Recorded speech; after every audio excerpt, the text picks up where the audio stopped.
chapter 1139 titled Mountain Eater. We got volume 25 of Yamato's cover page. We see that Who's Who is about to execute Page 1 and Ulti. Crazy, huh? Do they not look like Page 1 and Ulti? I thought they're just beast pirates. Stop. No, you're joking. You're joking. Yeah, you're memeing it up. No, that's Page 1 and Ulti.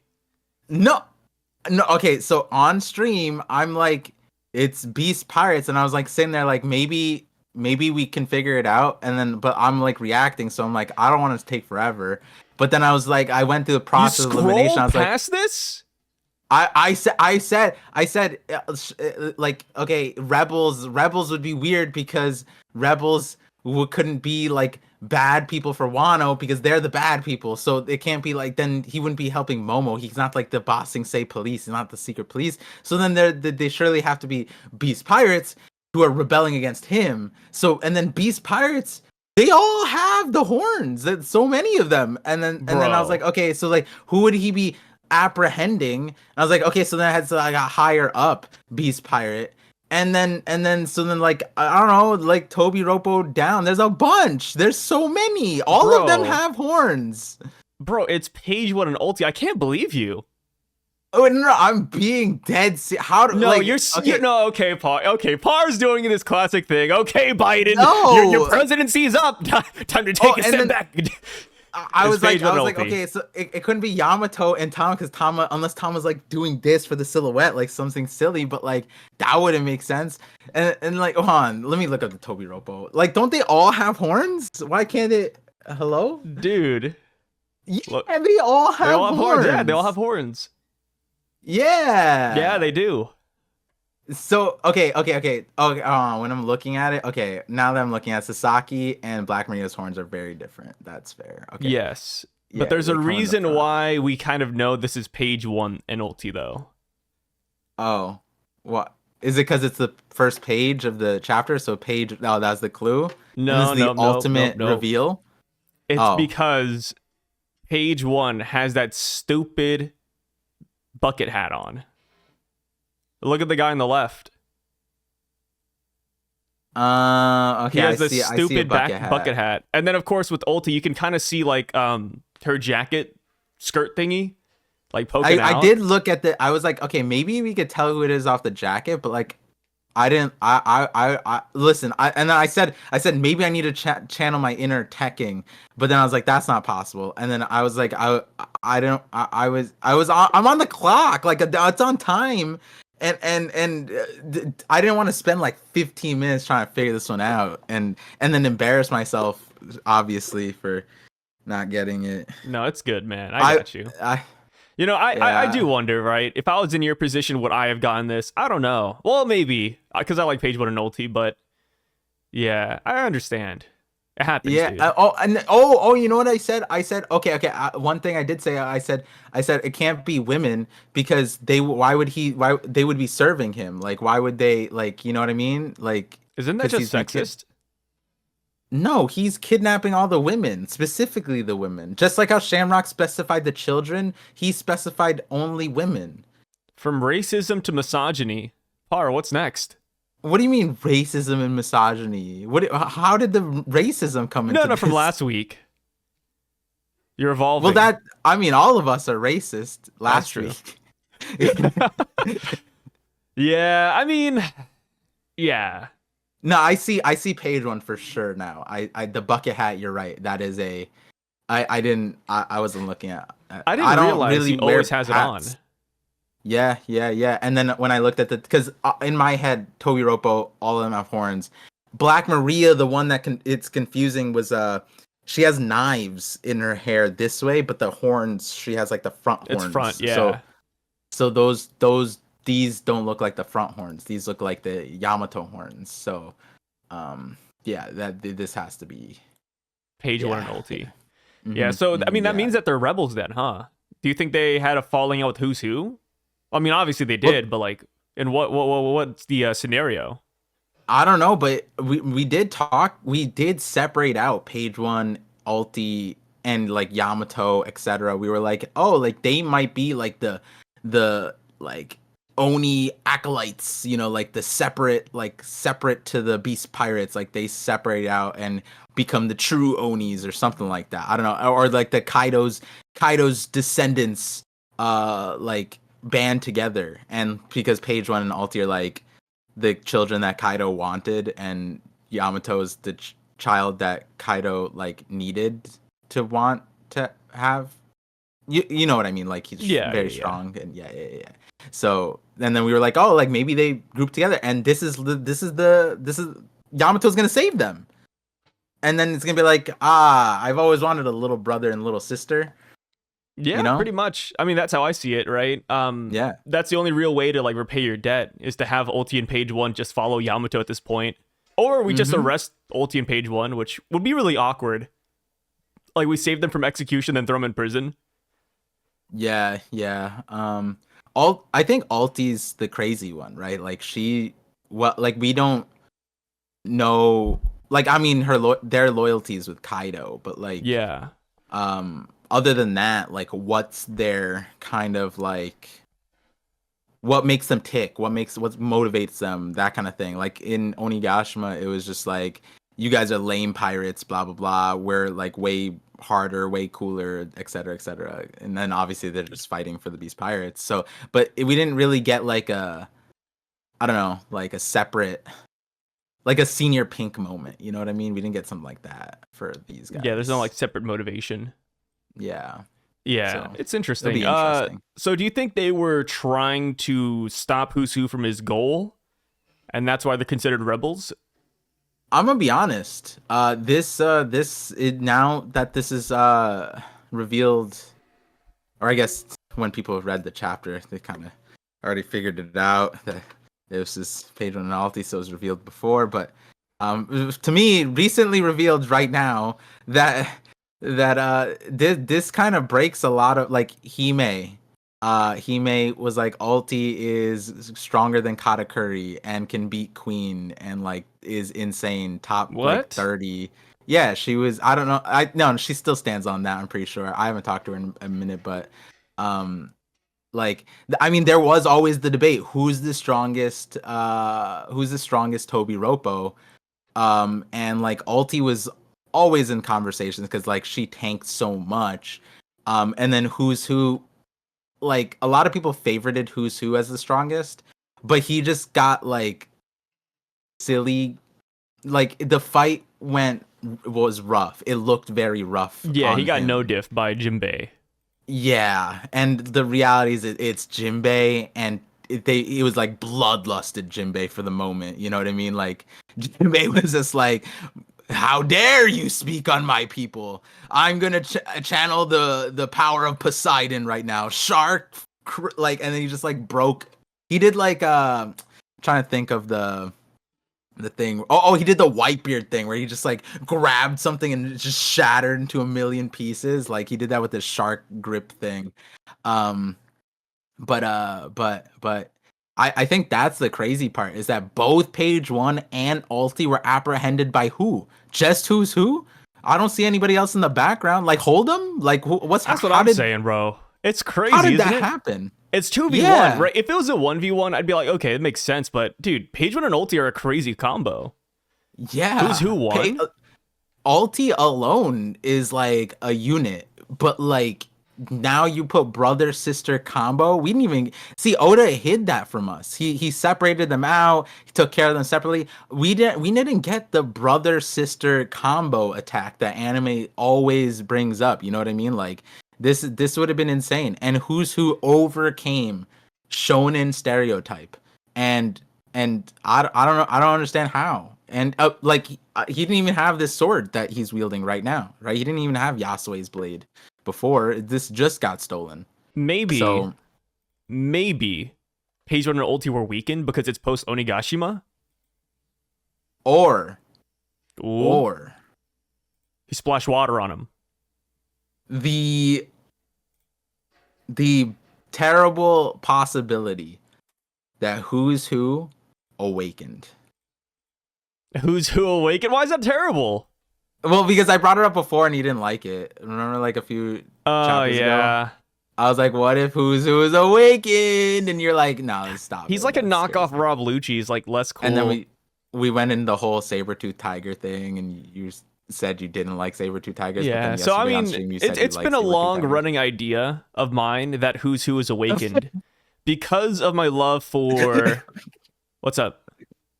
No, you're right. Sai, I, I, man, I love reading the Sai journal every morning. Every morning when I wake up, I get to hear what Sai's inner thoughts are. He types them to me, and Who's Who Awakened was, I forgot. I forgot. You told me about that this morning. You're right. Yeah. You I mean, whispered it into my ear. did you forget? Yeah, I did. I I'm so have like sorry. at least I think 5 videos on that, just Who's Who awakening here during the Yamato cover page story. I'm gonna become And schizophrenic. it ties in really well with what happened here, right? We saw Who's Who beat Page One and Ulti. They're about to get executed. And an awakening is like the only plausible answer, right? Yeah, it might be like the other reason why I like the awakening route is because we started talking about it obviously when it was revealed that Yamato was on a collision course with Who's Who, and Yeah. Yamato was like pseudo awakened. Like she had the Hagoromo scarf, and like she was fulfilling a lot of the things, at least like in theory, you know, on how to awaken those theories that or the theory that I had like a long time ago, and a lot of people also, you know, there's various components to it depending on how you see it, but Yamato had most of them. There's just like a final thing which makes sense, like, hey, cover story about Yamato's pilgrimage. If there's a perfect time to just give her like that last bit, it would be after this journey she takes where she, you know, learns something about herself or her power or her origin or her purpose, whatever it may be. And if she was fighting an awakened Zoan, unlike her father, maybe it'll push her to awakening as well. And it could be that, like, as far as Who's Who, that whole thing surrounding Nika, Luffy, Shanks, that moment he got kicked out of CP9, there was not that there was like resolution, but there was like a climax, I think, for like a lot of his points, like being on the Beast Pirates and, you know, Kaido losing. We don't know why he was with Kaido, but there's just a lot of things on that front. It might be that he also had some kind of like epiphany about himself or whatever, kind of like, you know, like Lucci post Eni's lobby somehow in 2 years awaken. Well, 2 years is, I guess, a long time. I get for Lucci, it's a long time, okay? But like, you know, as far as like awakening goes, we have no idea. Apparently, like Law could just go in between Dressrosa and like Wano and just be like, "Yup, I'm awakened now." But yeah, I think that Who's Who being awakened could explain how he overcame these two, and it could be a really great opponent for Yamato to like butt heads with. I saw Um, somebody say that we should not underestimate Who's Who's crew and that they were a key reason as to why Page One and Ulti got defeated. Do you agree with that? Absolutely not. Me too. I saw somebody was so adamant. They were like, "Oh, guys, why is nobody talking about the obvious route that Who's Who's crew is the one doing it?" And they were like serious too. I was like, "No way, no way, what Nah, an dude. idiot!" So I like banned him. What I think. Well, he was rude about it, so I banned him. Yeah, he was like damn, really you're just rude to like everybody who expressing- disagreed, and I was like, okay, all right. It's one thing to have a okay. theory; it's another thing to like insult people. So it's like, okay, all right, Yeah, he's out, yeah. he's out. The headline was, "I didn't like what he said, so I banned him." Yeah, Like, I was like, "Damn, that's what the cooler headline, right? That's what you tell the Yeah. media, but yeah, in reality, it's Yeah, like it yeah. was deserved.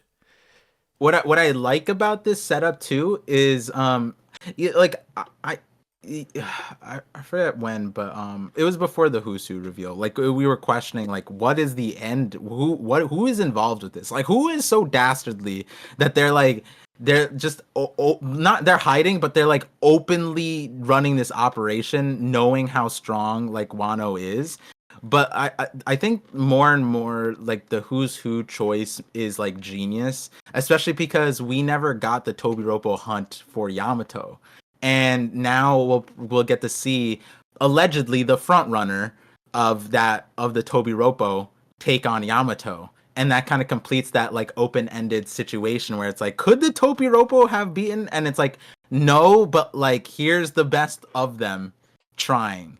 And how do we know he's the best? Well, he just took out 2 of them. And and technically he took out Drake too. Like in like practice, he with his brain he took him out, but so it's very interesting. Well, yeah. But so I like this, like it keeps on getting better, this Who's Who pick, and I like, hopefully it'd be interesting if he's awakened. At least it'll be interesting. Yeah, like my idea from last week. It's interesting that he's using Yasui's blade. I wonder where his blade is, because he had a named blade back in Wano. And he didn't use it against Jinbei, right? No, he used it, but Jinbei immediately overcame it. It really just didn't matter. Him having that blade it was kind of pointless. I'm forgetting the fight. That's how silly it was. But like, did he break the blade and he's like, it's fine, my fingers are stronger? Was that what happened? I think so. I don't even remember. I'm gonna be quite honest. It's been a blur. That's kind of cool. Not gonna lie. Be like, I didn't need that sword anyways, and he just like, he turns around, starts crying. That was a family heirloom. Like, yeah, I think the funniest part is that like the way the blade was structured, because it had like a sheath and everything. It looked super long, and then Who's Who whipped it out, and it was a dagger. Oh, yeah. Do you remember that? No, this is like I don't. I feel like whatever happened, it was dispatched very quickly, so that's probably why I don't remember it. Yeah, it was a funny gag when it came out, though. It was like, whoa, Who's Who? No, and then it's like, wait a minute, the dagger. He never explained the sheath, I think, as well. It's been a while. Listen, there's a lot of things that need to be explained about this guy, for sure. This guy is a walking mystery. So now that we see Who's Who and Page 1 and Ulti in a cover page, do you think we'll get Black Maria and Sasuke pretty soon? I think it would make sense. Especially like, I mean, it would also make more sense if it wasn't 1v2. Because then it's like, okay, then he's not awakened. He just had like 3v2, and that would make sense. That 3 of them could overpower to like Page 1 and Ulti. Even then, like at a standard thing, like Page 1 and Ulti, I feel like are crazy, and Black Maria wasn't that like scary. I think Black Maria was crazy too, man. Black Maria was kind of terrifying with their one. But she needed setup. True, she needed setup.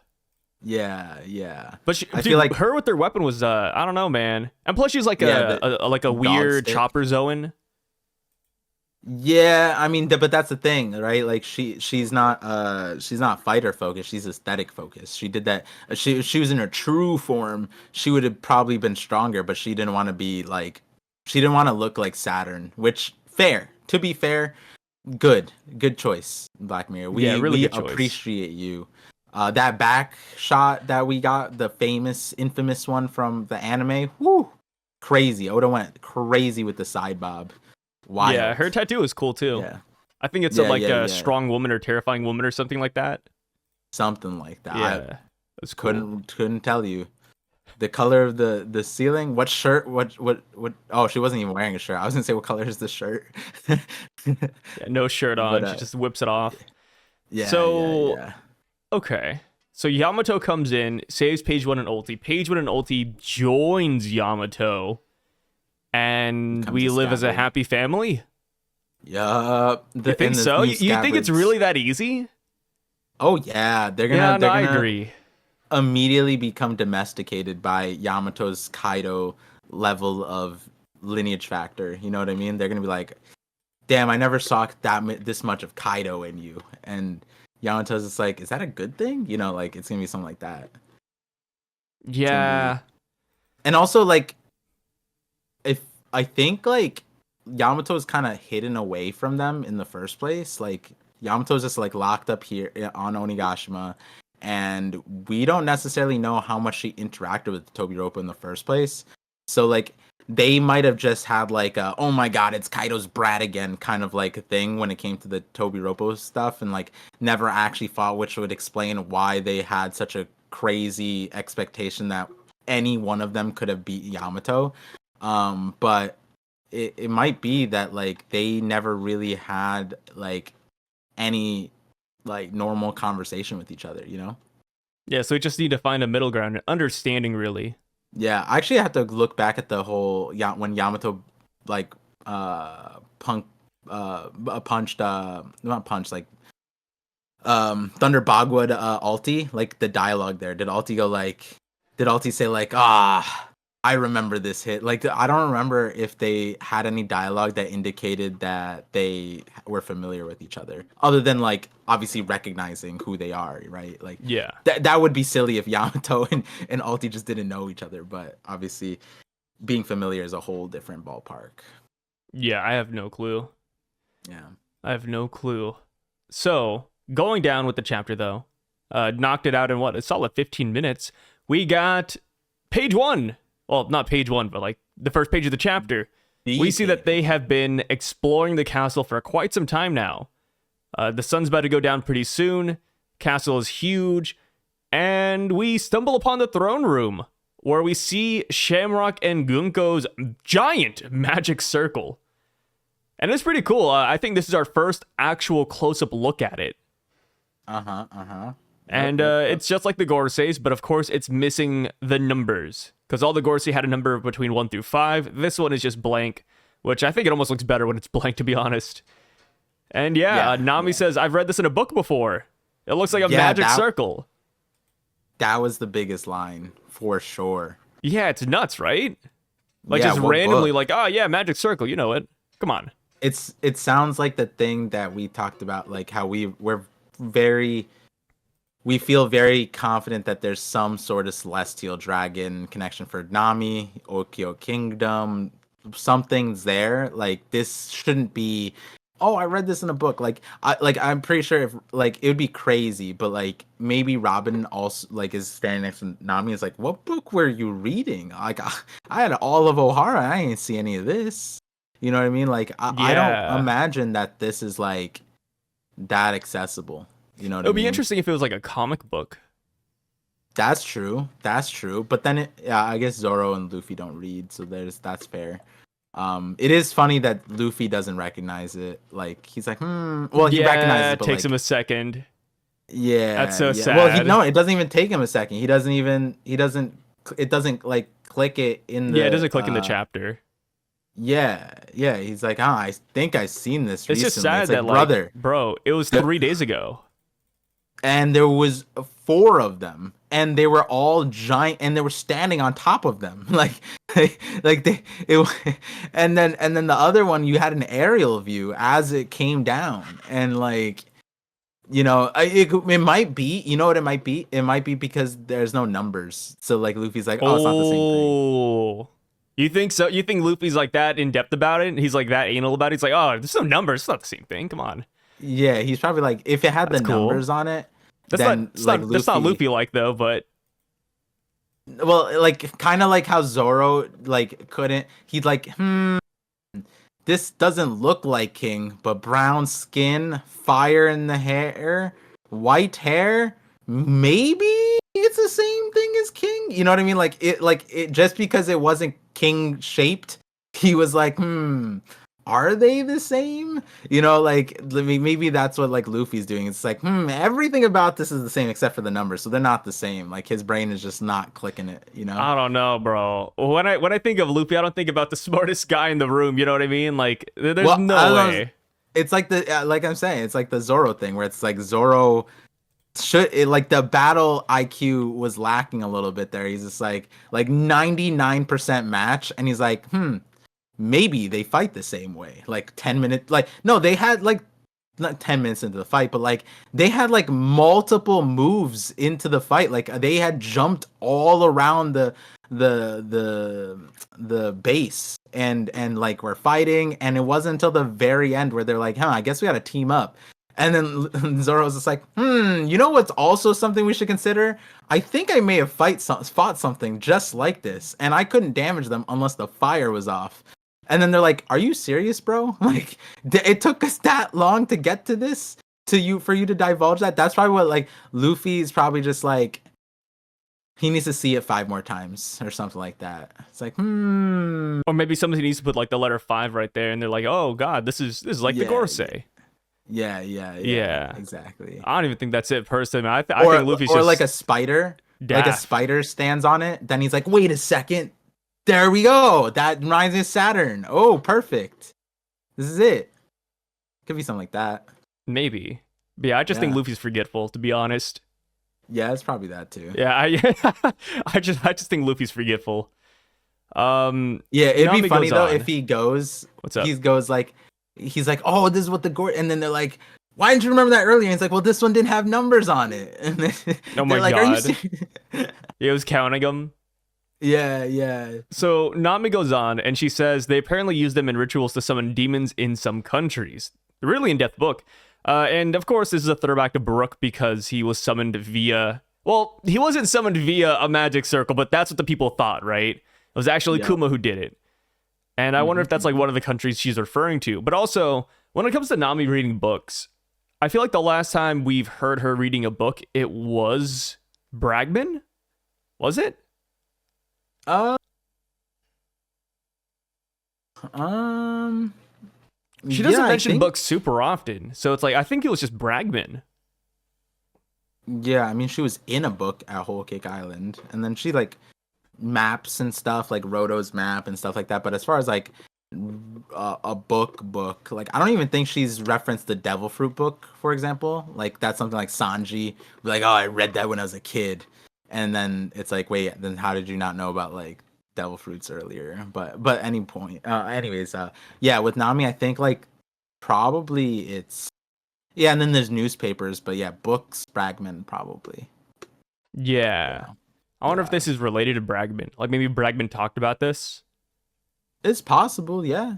Yeah, I Yeah. can see that. He Louis was like, or hey, not. But magic the problem circles. with that is that then it's so like because that book is like infamous, you know what I mean? Like that book is so widespread that like you know what I mean? Like that was Mask Deuce. That was in the, like people read it and made fun of it, like but making fun of it like they knew about it. Like, oh, you believe those silly stories, but then that's still like the inception is there, that magic circle's there now. And but like I do like the idea, the comic one, obviously Nami aside, but like the Sora, the book, the comic, Sora, like having the magic circles there, that would be kind of sick Oh if they did yeah. that. I think Yeah. so. Yeah. Hopefully we That'd be a learn good about way this to hide book. it. Yeah. We are very curious to see what Nami is reading on the side. If it Yeah, includes we're demonic really, circles. I mean, we're avid readers. We essentially run a book club every week, so like, Yeah, pretty much. yeah, Yeah, this is like a book club, huh? yeah, this is just a book club. Yeah. So Roto gets pretty scared because he hears somebody call out for Straw Hat Luffy. And he says, "Oh, who's there? Is it a demon?" And then even Nami's like, "Wait, who said that?" And that is when we see an axe fly straight towards them. They dodge, or I guess they didn't have to dodge. I'm assuming Scopper wasn't trying to kill them in the first place. He was just trying to make them stop. The end of the chapter, kind of. Yeah, it makes you question it a little bit. But yeah, the Yeah. axe is thrown. Do you think that's Scopper's axe, or do you think it's just a random axe he found on the ground? See, that's where I got confused earlier on because I thought that the axe looked massive. It looked huge. Yeah. But like I just kind of like was like, then when we saw this small thing, I was like, oh, maybe it was just like the perspective was off and like it's not that big. But it's probably not his axe. I think that's probably an axe he just found that was like in the graveyard or whatever. Yeah. I mean, there's a lot of weapons Yeah. here. I think last chapter, the chapter before, we saw like swords, we saw axes. Yeah, it makes sense. He just found it, threw it. I think the bigger question, and I just realized this, do you think that Scopper was riding the axe? Scopper was riding the axe. Maybe. Because think about That'd it, be cool. he threw it from behind them and it hit in front of them, right? And then he appears in front of them, and there's one door. And like that was the thing about like, oh, like did he cancel hockey, or like how did he like suppress his hockey? Like how did they not notice him? And I was thinking like, wait a second, the perfect way would be if he like threw it and then he jumped on it and he was just like on the axe, and then that was the vehicle and he just dropped down when the axe hit the wall. That would be cool. But I feel like usually when Oda has those crazy like intros, he'll like make somebody realize it, like, Emphasize. wait a minute. Like Yeah. for example, somebody be like, wait, somebody's on the axe. You know, somebody's sitting on it. Yeah, But yeah, since we yeah. don't have that, I'm like, yeah, maybe it's just like he's fast as hell. Yeah. He throws he's- it, then he runs. But then again, like when you see Roto, like it looks like he's about to turn around. So like I don't even know where the axe came from. Like what angle, what direction. That's true. But yeah, That's true, because it hits that's a true. wall. And there, like when It you hits look at a- the previous panel, like there's no wall next to Roto because he's just in the middle of the room. Yeah, that's why I was like, that's why the perspective. I was like, you know what? I'm just gonna breeze by. Axe shaped. At least I know it's an axe. I don't know. I don't know about all the willy nilly stuff in between. All I know is that's definitely an axe. Yeah. Yeah. Oh man. So I'm curious now too. Like we see this room, right? But before we talk about Scopper, when we see like that big wide out panel, like the first time we see that magic circle, people have been pointing out that on the left side of the throne there are claw marks on the wall. There's actually a lot of claw marks on the wall. Do you think that could be a hint to Loki or King Harold's devil fruit? I just thought there were slashes. Claw mark is. Yeah, so there's a guess lot of slashes pretty- on the wall, but there's the one on the left where I don't know who says it, but they said this rubble looks more recent. Yeah, I see it. Yeah. Yeah. There's like a three You know claw what I mark. think? It's Blackbeard. 3 claw mark. Ooh. The mark of Blackbeard on Shanks. Coincidence? I think not. I think not. Yeah, I think not. Yeah, that's what I first thought of too. I first thought of Blackbeard, but it's like, dude, Blackbeard does not fit in here. Yeah. Listen, I get it. Blackbeard's strong, but like 6 years ago, I think he gets dog walked by everybody on this island, right? Like he didn't even believe in himself 6 years ago. It wasn't until the devil fruit that he like started caring about like anything. So Yeah, that's true. We but got to like, think you're about strong. timelines. Yeah, so Damn. it is or not 6 years ago, 14 years ago is when the fight happened here. So that's even crazier. That's like, you know what I mean? It's a very different Blackbeard than Blackbeard of today. Yeah, and you know what? I guess we don't know how long this castle's been around, so maybe it's from like before King Harold. Oh yeah, it could just be decorative. Yeah. Or The like maybe there's scars. another fight here, and they were like, we just left it up because it's cool. Yeah, it could be. Well, the other thing that I like, it's hard to like grasp, but I was like, because it's a throne. I'm like, how does the empty throne size up to this? And I was like, does the empty throne just stop at the staircase? Like, I think so. yeah, isn't that so it's nothing like the silly? throne Like, of Marie Joie. yeah, like Marriage Raw is just the size of like the pillar, like the stairs, and then on the left there's like the block side, like the railing kind of thing. That's just Marriage Raw, like the castle. That's just it. It's It's just too big, man. I mean, now I get why they didn't invite any of the giants to the world government initially, right? yeah, they don't fit. Yeah, they don't fit. And I wouldn't want to And like it'd be so rebuild expensive. everything. And then plus, if you Yeah. rebuild it to accommodate a giant, then all the humans and small people, they get discriminated against, right? Because it's like, it's massive now. Like for the giant, he Yeah, just yeah, walks yeah. 5 steps, but for you, that's like a mile. It's like, oh God. Yeah, All for the And- giant? and it's not like we know that it's not. We don't even have to go and say like, oh, they're that empathetic and they care. No, they personally are slighted by it. This is why they don't use their forms, because their forms are just as big as the giants. We saw like the demon forms were equal to Dorian Broggie basically. Well, like Jupiter was bigger, obviously the worm, but like as far as their size, this is why they don't use it, because it's not made for them, and so because they feel so out of place in their own home. They're like, surely the Giants will feel much worse if we invite them and they don't fit in. They'll feel the same pain we do 10 times. So yeah, Yeah, that's what was in their head. Yep, That's what yep. they were thinking of. Yeah. Because people are like, the Celestials don't care about anybody else, but they don't need to. They're just so selfish that they just apply their standards on everyone else. Yeah, that makes sense. Yeah. So with this, people have been saying that Shamrock and Gunko's circle is like too big. Because you see Zoro, or is that Zoro? No, it's Luffy. Luffy standing next to it. And bro, Yes. like, he takes up none of it. Like, maybe like 1% real estate. Do you think there's something up with this? Do you think that Shamrock and Gunko are maybe bigger than usual? Which is like a One Piece thing about it, like Whitebeard and Blackbeard. They're kind of tall. Katakuri's like insanely tall too, but I mean, even if they're big, it doesn't make sense. Like, yeah, it doesn't make sense. They can't be that big. Yeah. Yeah. Because the Gorosei's ones were huge, but they were in their forms, so like that made sense. Maybe it's just always this big to accommodate for those forms. Kind of like the giant thing we talked about a second ago with Marie Joie. It's like maybe the circle's just always this big to accommodate for like every sized celestial dragon. But then here's the other question, because this is what I realized once I saw this.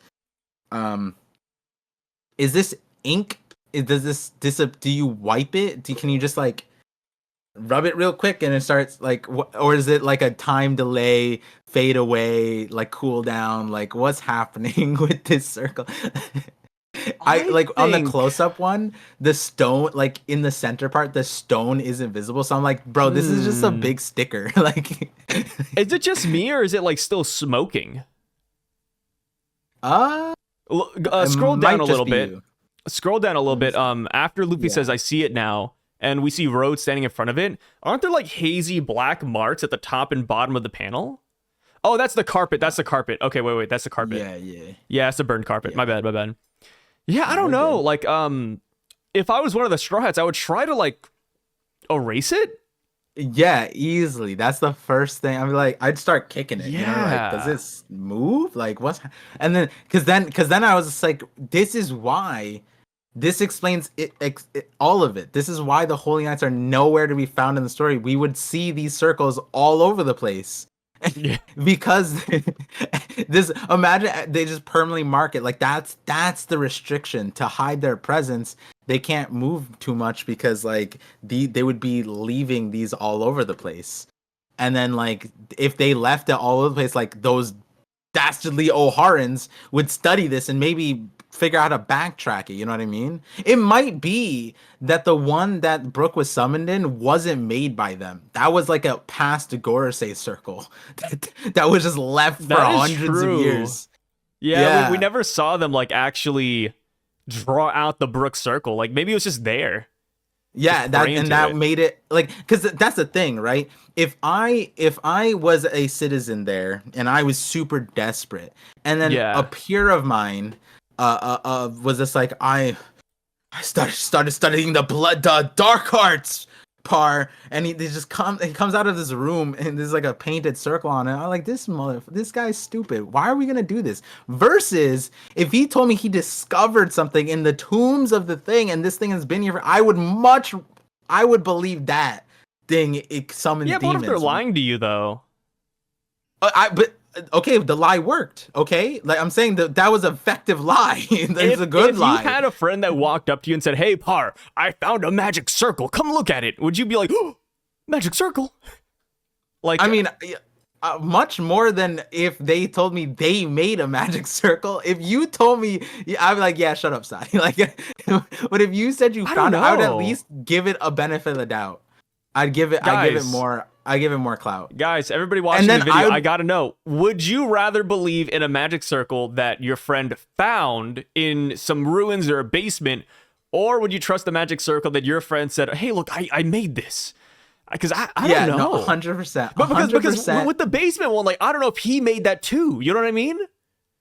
And then he's now lying to you about it. In the scenario. No, yeah. So but that's looking past. I'm talking about baseline, right? Baseline. Yeah. Magic Circle that it was made by someone contemporary to me versus Magic Circle that existed for hundreds of years. I'm like, You that can't tell shit's the date though. crazy. You can't tell the date. No, oh, and you know what's crazy? We can't look at How like the many decay times? of it. How many times have they been in this castle? And then like literally here, it's like, this rubble looks fresh. Like they just became forensic scientists all of a sudden. They're like, this Yeah, how did battle they looks notice like that? They literally said, "Yeah, the rubble looks fresh." Like, wait, what? Like, is the rock hot? Like what's happening here? I How'd they mean, figure there's that like out? some things, but like surely it's not like like Robin would like examine it. Remember when the ship came from the sky and it was very apparent like the situation of that, like it was like a little bit older, that kind of thing. It Yeah. looked like an older ship too. But Robin took like examined the skull, looked through things, and then came to conclude. These motherfuckers just looking at rocks and be like, these are new rocks. And these rocks are, and just happened. Trust me, bro. Source, trust me, bro. Yeah. I recognize this. This is definitely from yesterday. Yeah. Like so maybe they can sense like these are this circle, this is new ink, Oh, this is maybe. fresh. Maybe the rubble around certain rubble is like dusty, and the one that Shamrock and It Gunko could made be, today has no dust. Maybe that's it. it could be for Yeah, sure. Do you think the hole in the roof is that from the lightning bolt or is that from previous? I think that's from the lightning bolt. Okay, all right, see, Yeah, fair, and I very think that incognito caused lightning the bolt, by the rubble. way. Okay, got it. Very Yeah. incognito lightning bolt. Just saying. I just wanted to add that. Because in the stream, I gave you the benefit of the doubt. I was like, I'm gonna bring this up to site. And I was like, oh wait, no, the hole could just be from like whatever fight they had too. And then the lightning just kind of went through the thing. But I think it makes more sense if the lightning bolt comes the hole. And it's like just the building getting absolutely just demolished, the throne room, and the giant's like, I wonder what's going on over here. But on the magic circle part, I was also like, bro, I would, if whenever I teleport, I would bring people to clean it up. I would always teleport with like Wait, four why? extra people, so that it's not sitting there, so people can't just walk up and see where I've been. You know what I mean? I mean, I'm assuming that everybody who sees this circle will just die anyways, right? I mean, we have like all of Egghead, like except for Luffy. Hey, that just didn't go according to plan. If it went according to the plan of the Gorosei, everybody on Egghead would be dead. I mean, it's one of those things where it's like, oh, like leave no survivors, no prisoners, right? Like, it's like Listen, one of those I situations. don't think at any point on Egghead did they say you must die because you saw the magic circle. They didn't go like that. You No, know what I but it was mean? insinuated. I bet, like in the group chat, they're like, "Hey, they saw everything. We just gotta kill them, dude." In the group, I'm in the group chat. By the way, the telepathy that they like sparingly used in the group chat, they're all like, "Oh, but Saturn, we can't show off our magic circles." He's like, "We have to override the protocols." And then he just summons all the circles, and then they just like, "Oh, it's fine. Luffy's too stupid to remember it anyways, so it's Par, fine."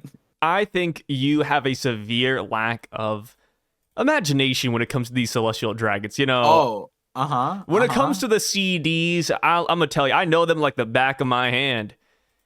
Those guys, they're playing like 4D chess. They're not even in our dimension, Par. Just their thought processes. It's too much for the human mind to handle. Yeah, they're so giga-brained that the other dimension that Saturn is in is dead. Like, How would that's you the feel? other- How would you feel if Saturn came back later in the story and he says all according to plan? I might burn that chapter. I might that chapter is Hey. void sent.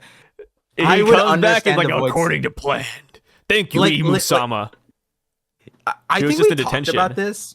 Do you remember the Doctor Strange against Dormammu, where he just annoyed the hell out of Dormammu, just reviving infinitely? I was like, bro, like I could see a world where the 100 year, like this is before we knew like the message and the, the scope of what the Void Century was, like Joy was born and then died, Void Sentry. But I don't know if you remember this. I was saying, like, what if the Void Sentry was just Joy Boy fighting the Gorosei until he got fatigued? Like, they just kept on reviving. He's like, what the hell is this? I give up. It. And he just offed himself at the end of it. He was like, no, stop it. Yeah, and they just show up. He's just like, the Gorosei keep saying these annoying ass one-liners when they get back up, all according to plan. I would shoot myself instantly. Yeah, even like, Captain Kuro comes over. He's like, according to plan. You know, like now I'm imagining like Saturn, Mars, like they get downed, right, in the silliest way. Like they just keep getting downed, and then they get back up and they high five each other. Yeah, bro. And then it's like, like these crazy annoying, because it's like hyped up on adrenaline when they're like that too. Just keep reviving, and then like, yeah, we got this.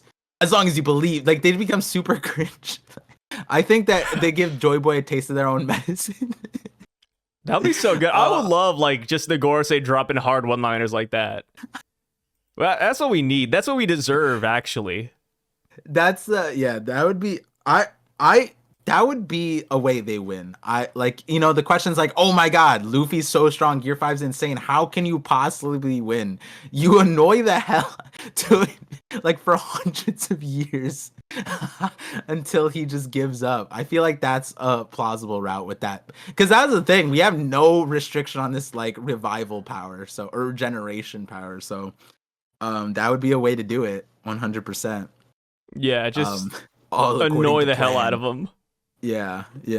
It's like Frieza whenever he's in hell in Dragon Ball Super, and he's just like got fairies singing to him like 24/7.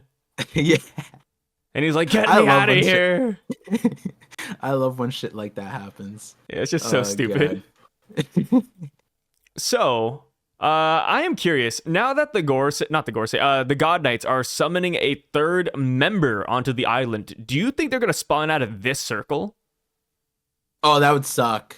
They would get spawned, killed. No. Imagine this, though. Imagine Scopper and Luffy are fighting, and this is what stops them. Like, we hear footsteps coming in from behind. Oh, boom. What footsteps? You mean the giant, loud, not incognito lightning bolt that would have to come through? Well, they don't sense it, though. I mean, so they're literally fighting. They don't sense it. On top of the circle, they don't sense it. They're literally on top. Like, only Scopper senses it. Scopper's the only one who noticed this damn circle and lightning, you know? Oh, yeah, let's talk about that. Scopper is the only one who noticed. They have non-existent capes. Yo, Scopper literally... That's what you sound like, Par. All right, so you want to say it again? Bring it on.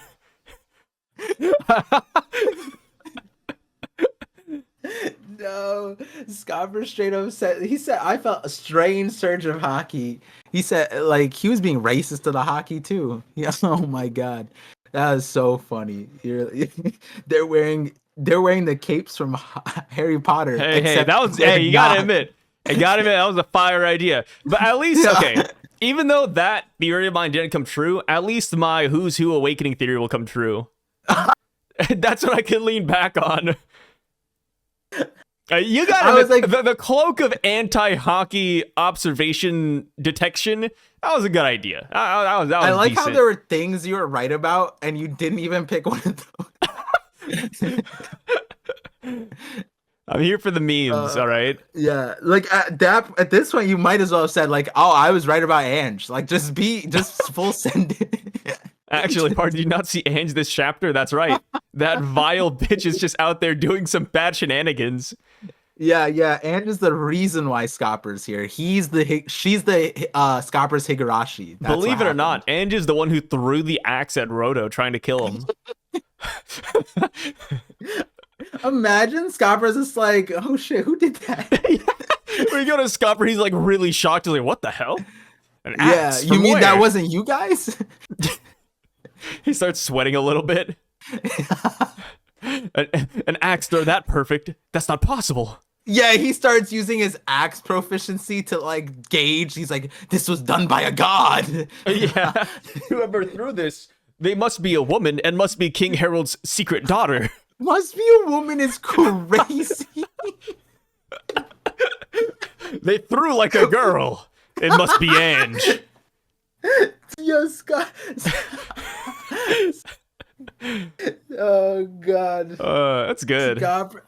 I need Scopper to hit me with a line like that. That shit was hella girly. In 2025? No, Scopper wouldn't last like 2 seconds on Twitter. Oh geez. man. You wouldn't last in the battlefield I grew up in. It's just Twitter. That's some good stuff. So, let's see here. We talked about oh yeah. So Scopper realizing the hockey. Yeah, it's crazy, huh? Like the Straw Hats who were absurdly closer to this castle than him throw like did not notice it. The funny part about that is he wouldn't have seen the person throwing. So it's like, how do you tell from the object that was thrown like a girl? The angle, the speed. You usually see someone go like that, and you're like, oh. There's a lot of ways you could tell, Par. Come on. That's just so funny. You got to use your celestial dragon imagination. I'm gonna say that to people now. I was just like, oh, I could tell this is thrown by a girl. Do that to my wife. Did you make this? Oh, I could tell. It's very, very girl-like. Yeah. Just get beat up that day. Just look at the result of things like we're just cruising for a bruising at that point. We just get beat up. That's so funny. Oh, jeez. So, no, what were you saying? This brings back into context. People were saying, they're like, oh, like the Straw Hats didn't notice the hockey. Like, some people are saying that, like, I think 3 or 4 chapters ago. They're pretty upset. They're like, yeah, like, there's black lightning. Why doesn't anybody sense it? But, I mean, ELBAPH is huge, man. Like, this is bigger than, you know, Egghead Island. Like, it's one thing to sense Saturn from below Egghead Island or, like, Sky Island to an island right below you. Well, that's one thing. Yeah. But sensing somebody in ELBAPH, my God, this place is huge. Going back to the Murray's Raw analogy, like, yeah, it's like, how do you sense something here, man? Yeah, and then like they're also preoccupied. I like to think that like they're not like Anel, right? Like they don't have like a broken. They're not constantly tapped in. Yeah, and then why would you? Why, like, you know what I mean? Like, it's not, even if you could, like, you would. That's like literally, like, was it the guy in My Hero, the Nightwing guy? But like characters like that just like are omniscient. They're like, bro, I wish I could turn this shit off. This shit's a curse. But also, I'm honing in on the strange hockey part because like it might just not be like as intuitive as you think. You know what I mean? Like it might be very different. And like their magic circle. Yeah, we don't like the magic circle is one thing. Obviously, like on the weird part is on Egghead, like they kind of like the conquer hockey kind of like it was said similarly to conquer hockey, if not like verbatim. I think from Jinbei, like Jinbei was like, oh shit, like this hockey's insane.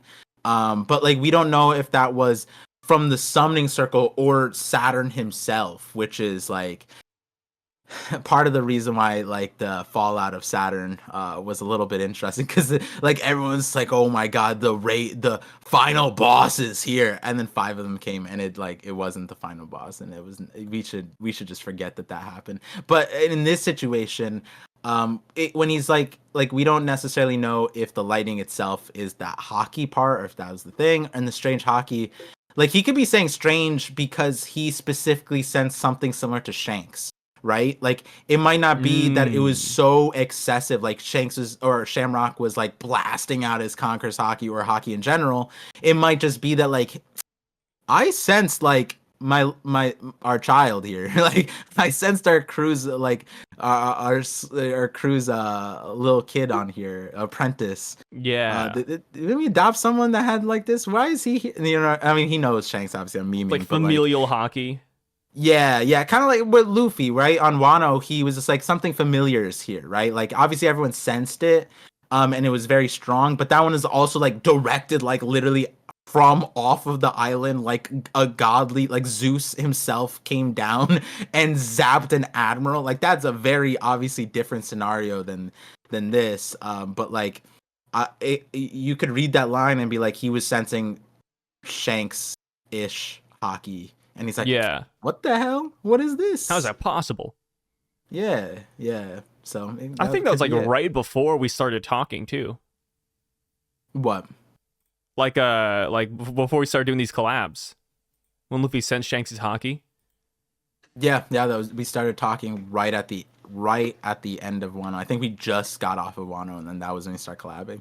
Yeah, that's crazy. Yeah, it's wild. It's so crazy how far that it's like that. Okay, like it's like two-pronged, because that moment in One Piece feels like a decade ago, but it was only 3 years ago. But 3 years ago is a long time too. Like, you know what I mean? Like, it's kind of Yeah. wild. Yeah.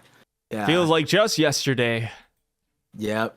Does feel, it feels like yesterday, and then also it feels like 900 years ago. You know what we need right here in this situation with Scopper? What? We needed those goddamn guards who said they saw red-haired Shanks so Scopper could weigh in on it, right? Like, if those guys were here, they're like, Yasan, would you believe me if I told you we saw Shanks? And then he'd be like, what? Huh? Like, you know what I mean? You're right. Wait, yeah. Yeah, we Wait, need they those literally guards. have the witnesses. Yeah, they're not with us anymore. Like, they went, I guess they went home for the day, but They just, no, they're like NPCs. They they despawned. Like, oh, I was about to say they're like what is it, like rubber banded? So they're like attached to that one area, so then they have to walk back.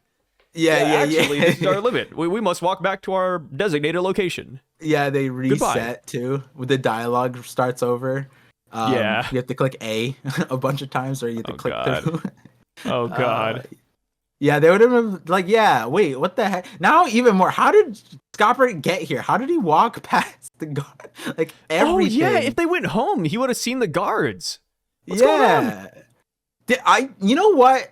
Okay, so like in that observation hockey video where I was talking about how observation hockey hockey canceling, observation hockey canceling specifically could be a thing. I don't know if it's like you suppress your own or you suppress someone else's ability to sense you, but I was talking about instant teleportation. This shit feel like Scopper just teleported here, bro. There's no like, There's no rhyme or past reason. the guards. Yeah, walk past the guards. There's one door here. They're standing in between the door and the throne.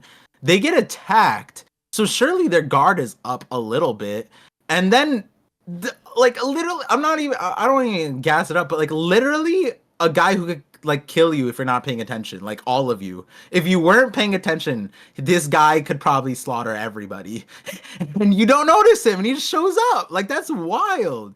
You know what I mean? Like that's kind of insane that like we're like Oda, it's probably not gonna be meaningful, but like Oda just is gonna have us accept that Scopper just like teleported here.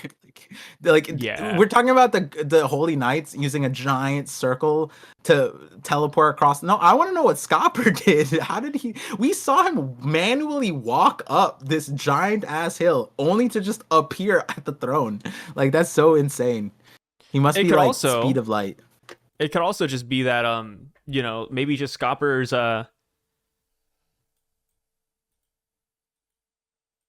Yeah, none of them make sense. It's so weird.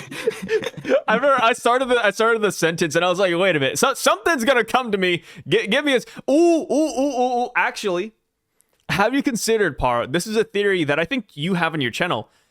Have you thought about Scopper's cloak maybe hiding his hockey and his presence? See, I thought. No, I actually didn't. It's insane that you thought about that. I completely Forgot about that probably theory because of yours. yeah, because it's what is the cloak of like non-existence, so obviously it applies to like my mental fortitude too. Like, I forgot it existed in and of itself.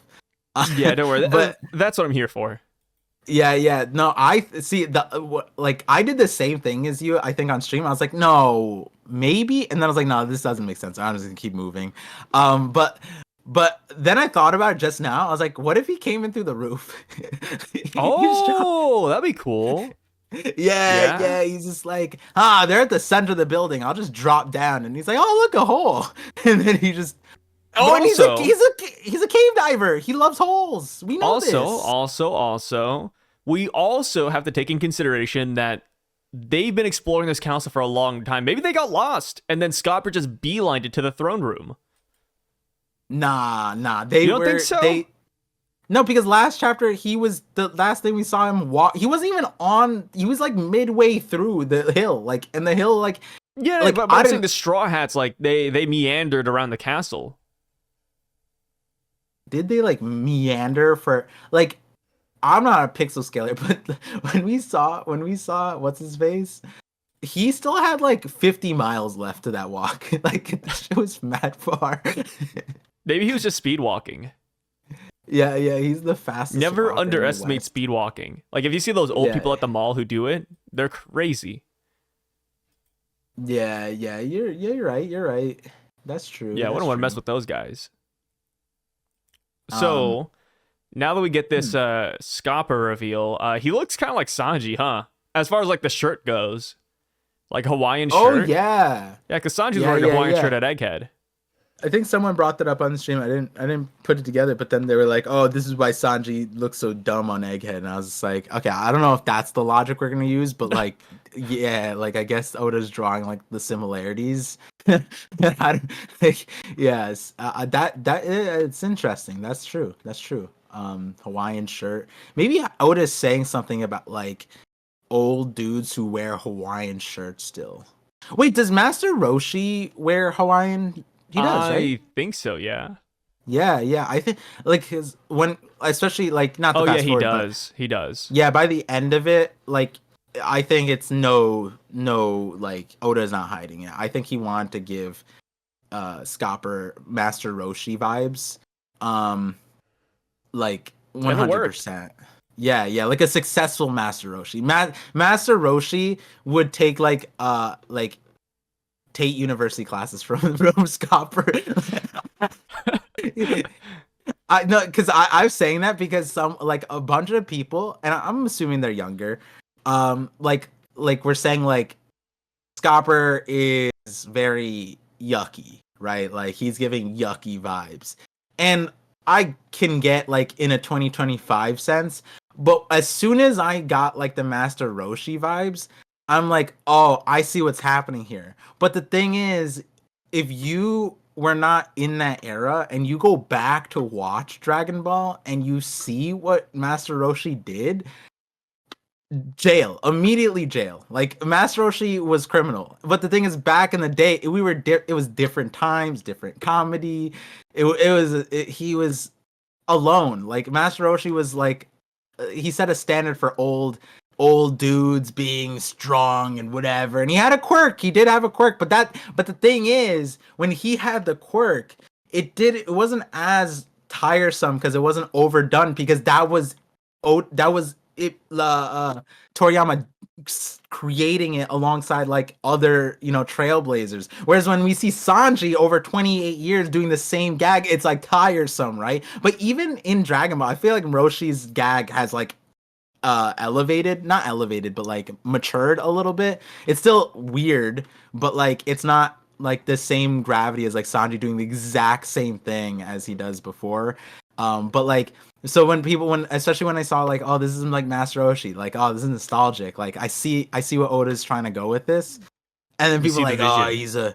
yeah, like Scopper's creepy, oh, he likes, he's a PDF file. I'm like, ah, like the Ripley, is the age is not the same thing. It doesn't count.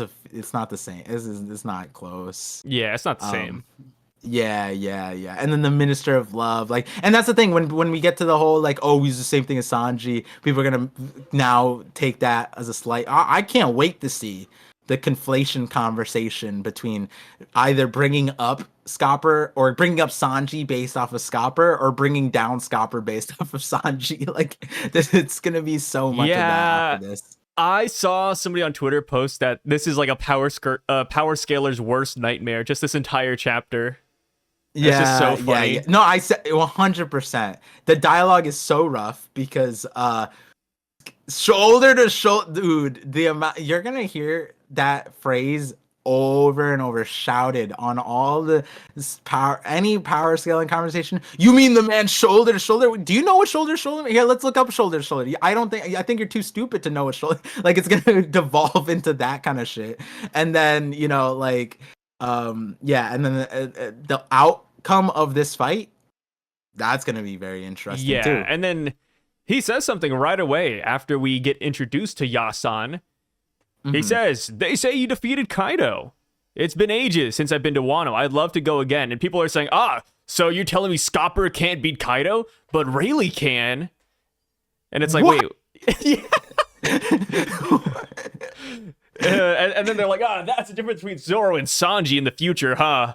It's like, whoa.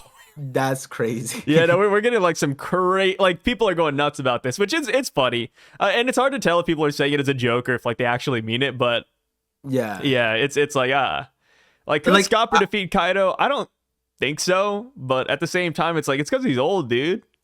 We're looking at an old man here. Now, if someone said that, but then brought up Kizaru saying he could solo Big Mom and Kaido, if they had said that in conjunction with like, oh, but Rayleigh could do that, you know, whatever, a few years ago or something like that, then I could like, damn, that's crazy, because Kizaru did say that, and we don't know what that means. Like, does he mean like he actually could, or like was he just flexing a little bit? You know what I mean? Like, I don't like, because the other thing is like he could have meant like he could just like nuke Wano, like he could just obliterate it from very far away. We don't know what Kizaru meant by that, but like, as far as like imagine a Buster Call. Yeah, no, like not even a Buster Call. Like Kizaru could technically, like theoretically, Leloucia. Would you rather fight Kizaru or a Buster Call though? Let's be real. Let's ask the Straw Hats on Egghead which one they would rather fight. Now that I think about it, the Straw Hats never tackled the Buster Call at all on Egghead, huh? Oh yeah, they did. Yeah, they did. Did they? Unless you mean that like they the didn't ships. need to tackle it because the Buster Call is so pointless that it never even touched them. No, what I mean is like they never destroyed a single battleship. That was just the Giants, right? Like the Straw Hats just ignored it. Yeah, again, because there was no point to. Man, we need a Buster Call W, bro. We really do. I mean, now that we know that O'Hara survived sort of with the books, and then Egghead, that made it through. Enies Lobby got destroyed, but nobody they wanted to died. It's like, we need a big Buster Call W. Like, we need, like, giant ships to Buster Call ELBAPH. You know what? I don't even need that. You know what I need? I need them to say that they excel. I need them to say some stupid shit like, oh, because this Buster Call accelerated global warming by like 50 years. Like, we emitted so much carbon dioxide from this shit that we fucked over the planet. I need them to say some wild, wasteful, oh, we just wasted 50% of our ammunition. Like, I'm like, let's do that. Yeah, and then they need to follow it up. Disney to shame. They need to follow it by saying, and it was worth it too. Yeah. And that Buster Call was worth it. I need them to make a reference to Disney and say, like, in this single Buster Call, we used more firepower than Disney in a single year. Yeah. Because Disney's like second to America in firepower. Like, I need Oda to do something like that. Like, give us some stats. Give us some, like, okay, surely the Straw Hats will always win against the Buster Call, but tell us like, oh my God, we terraformed Egghead 99% due to the Buster Call. Ooh. Or they have like a stat sheet, like a KD ratio, like, oh, these are the amount of people we killed via Buster Call. This is how many people we lost, the money we lost. Okay, but like Egghead would tank their stats. You think so? Egghead, because the refugees or the people all evacuated. There was I don't think anybody died. Yeah, but that's just Egghead. I mean, like, throughout history. Bro, I don't think that's the other part. Like throughout all of history, we need a Buster Call rap sheet. That's the other part of it, is that on O'Hara, like, the refugees died to Akainu, and then, like, yeah, the scholars... Who was a part of the Buster Call, thank you very much. No! Yeah, Akainu was a part of the Buster Call, what are you talking about? He was one of the VAs who went. Nah, you're right. Nah, yeah. You're right. A Buster Call are 5 Vice Admirals plus 10 battleships. Typically, yeah. That's the thing about like that's the other part of Buster Calls though, because like we followed all of the Buster Calls, or do they use Buster Calls in other places? It does, because like how often are Celestial Dragons like being slighted, or like when else is Any's lobby? It was like you needed the golden Den Mushi. Surely that's not like everyone, not like Spandam isn't butt dialing a Buster Call, like, you know what I mean? And then O'Hara was a very it was like a Lucia situation. And then the Egghead one was like a premeditated op almost. So it's like, are there other Buster Calls? Who else is doing it like this? I think there's other Buster Calls, but we just haven't heard of them. I guess the movies, right? The movies would be the other examples. But like then, like how often is a bullet level person leaving? Yeah, you gotta remember Bullet. Bullet was like not the top of the verse, but he was really powerful. And the one thing he wanted to do, take over a Buster Call or survive a Buster Call. Like that's the ultimate like strength feat for him. Yeah. I wonder, we can't undersell it. God Valley was Buster called? Probably not, right? God Valley? Yeah.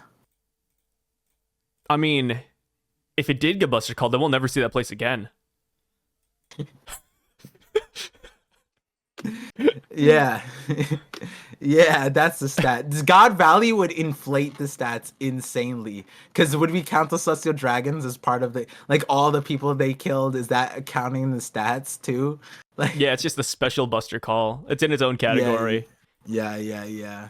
So I can't wait. The last war, you know, the climax is gonna. This starts piling on when they're like calling the Buster Call. Yeah. Oh! And then they do like in the anime, do some hype ass like CIA, you know, typing the hacker thing, and then the code gets the thing, and then let's mobilize, men, and then they do the marine montage, and then you just see like the 9 vice admirals all shoulder to shoulder together. Oh my god, the dogs! Ooh, yeah, all the dog named characters. Yeah. Bring them in. Yeah.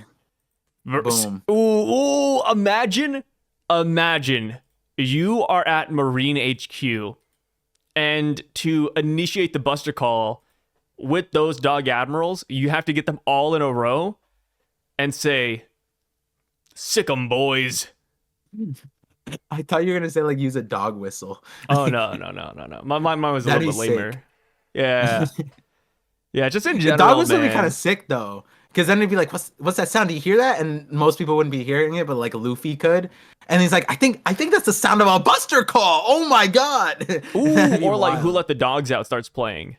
Oh, and one of there's a new one, and it's a dog named Buster.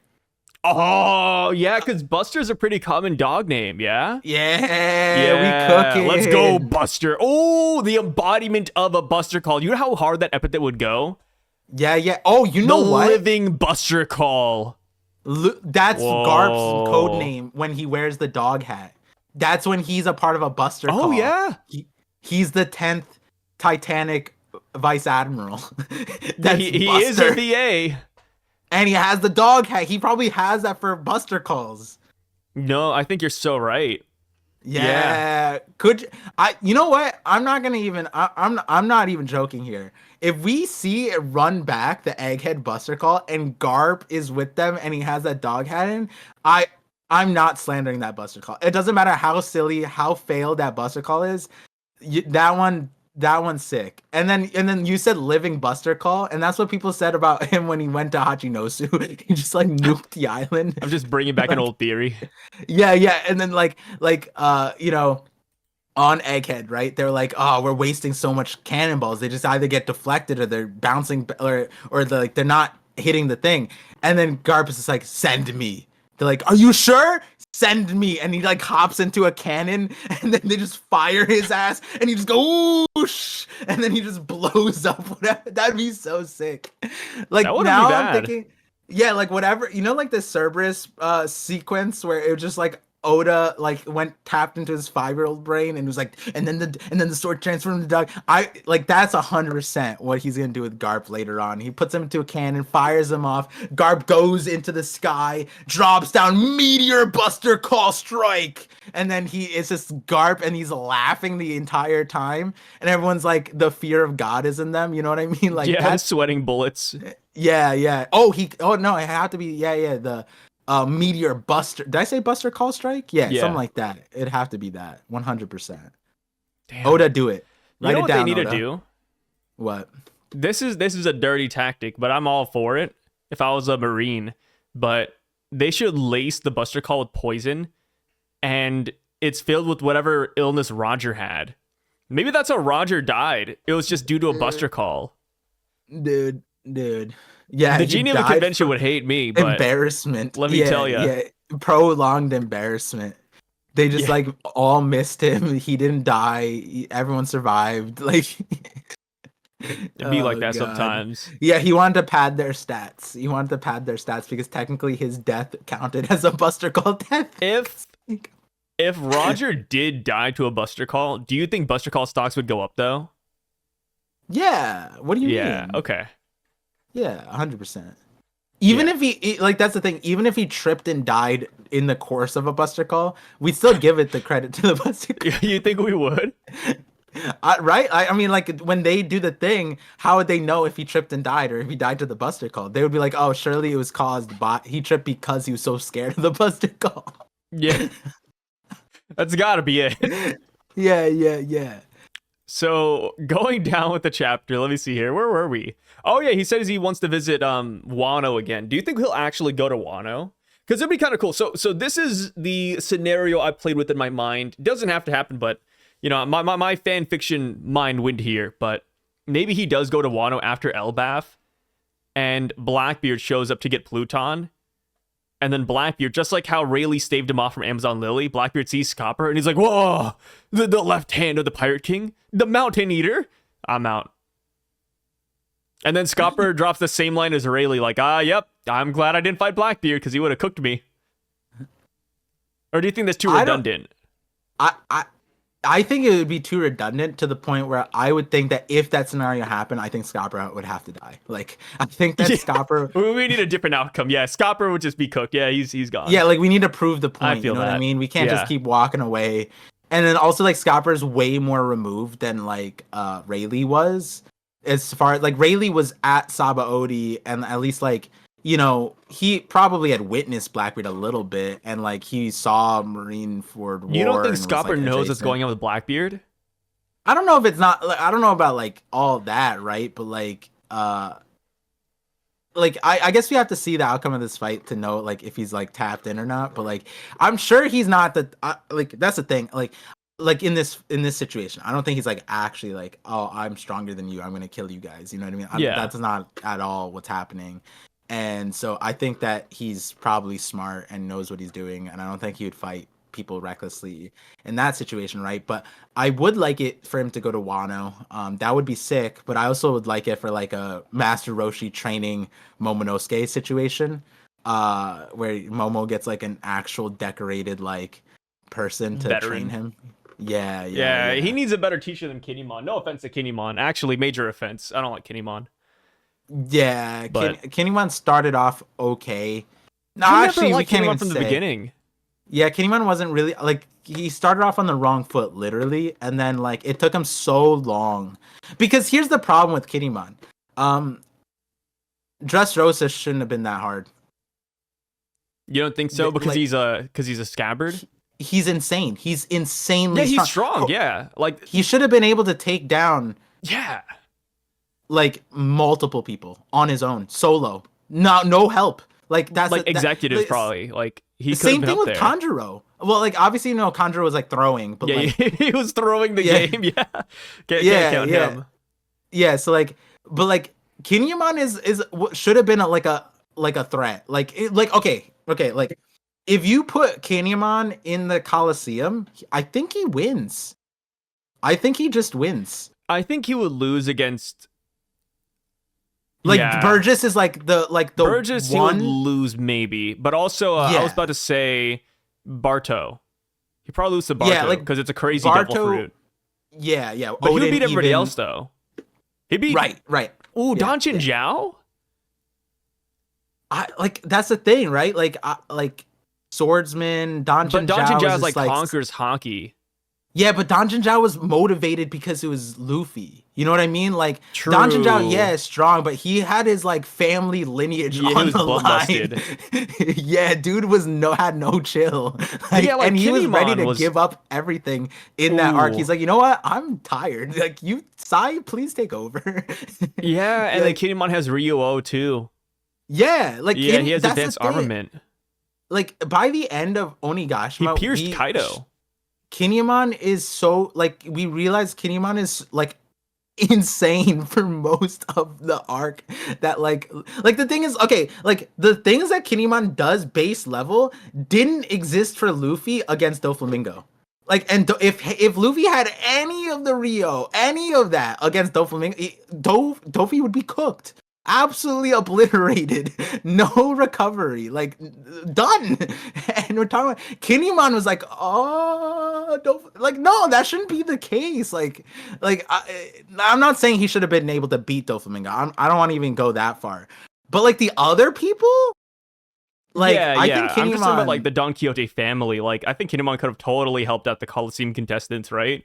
Because he kind of let them defend for themselves.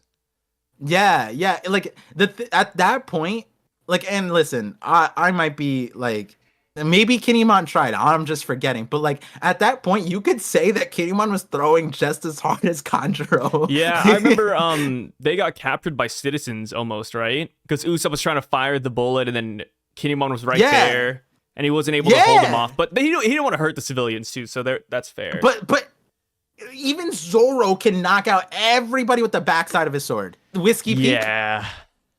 Right? Like you can't tell me that Kinemon's not skilled enough to just instantly knock out all of them. You know what I mean? Like that should be easy. Nah, you're right. Easy. You're right. Yeah. I even forget how on. we even got to this thing, but like Kinemon. Oh yeah, it's Kinemon's start, and then he slow cooked, and that slow cook made no sense. And then we got to him, and then all that cooking for him to be a tremendous failure across. Now I'm just the curious to board. see if like Sukiyaki would have made a difference, like if he was on Dressrosa. You know what Sukiyaki would have been like.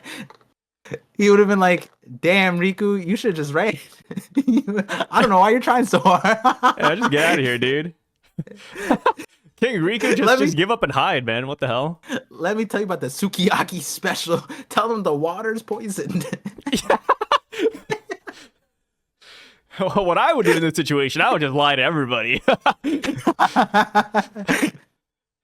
King Riku, I would never tell Rebecca. You're telling me somebody had to possess you to kill your civilians? Yeah. I'd do that for fun. Yeah, and if he was Sukiyaki, Riku, man. he would never tell Rebecca about anything. Yeah. He was like literally like Momo would never find out. And he's like, brother, he already found out, you idiot. Like, Yeah. We wouldn't get the what was his name? The toy soldier. yeah. Yeah, we wouldn't get his backstory till post Dressrosa. Oh yeah, Kyros, yeah. Because I think at one point they talked about Kyros for a little bit and the toy soldier. But yeah, we wouldn't get that till like maybe Egghead Island. we just go back to King Riku. Was like, I forgot to tell you guys, the toy soldier is actually the legendary hero. Dude. Oh my god. I'm trying to imagine like the way when Kyros saw that not Kyros, when Riku saw that Kyros was like back, he was like, "Oh, we're good. saved. Yeah. We're good." And Kyros was like dog water. Like we're talking like the thing is Kyros versus Kinemon. What happens, right? Like Kinemon wins. yeah, But I like, want Kyros. I like Kyros a lot more. I wish Kyros won that one. it makes no sense that Kyros is that weak in the grand scheme of things because of his He notoriety. just doesn't have any hockey too, right? Kyros doesn't have any hockey. Allegedly, no. Like, Yeah, he doesn't. He's just a regular guy. It's like how Krillin's like the world's strongest human. I guess Kyros is the world's strongest guy without any hockey. Yeah, a minimum. I think his story is probably the person you think like this guy has conkers. Nope. Yeah, dude. Oh my god. Give Kyros Conquers hockey. I would love that. Yeah. Makes And then sense. like, but we're sitting at a point where like a normal swordsman nor like no, like Kinemon cuts through his sword like butter. Like no, there's nothing he could really do. Yeah. And then like the way Riku looked at Kiros, it was like, oh man, Nika is here. Oh, we're saved. Our savior's here, right? Imagine Sukiyaki sees Odin came back. Sukiyaki. I don't know what Sukiyaki's reaction would be. He'd be like, "I sent you. Why are you back?" Like he would be the Asian parent, like just mad for whatever What reason. is happening? Yeah. Yeah. All dude. this time. Oh my god. I'm just thinking about it now, and I remember how sad I was when Kyros finally became a human again. Everybody remembered him. Rebecca was crying, and then Kyros, like without no hesitation, he jumped into Doflamingo's room and then chopped his head off. Yeah, and I was like, that was so cool, but that didn't work. And then Doflamingo was like, like that's nothing to me, and it's like, damn, dude. See, when I watched that, I was like, does he have hockey? All those years of pent up rage just didn't even lay the blow on Doflamingo. No way. Yeah. Sad. I just realized Sukiyaki never was like, because when Momo comes back and he's an adult, he looks like Odin. And I don't think Sukiyaki ever said anything about that, did he? Then he's like, oh my god, it's my son. There's no like the man. His son was executed, killed, his house burned, family dead.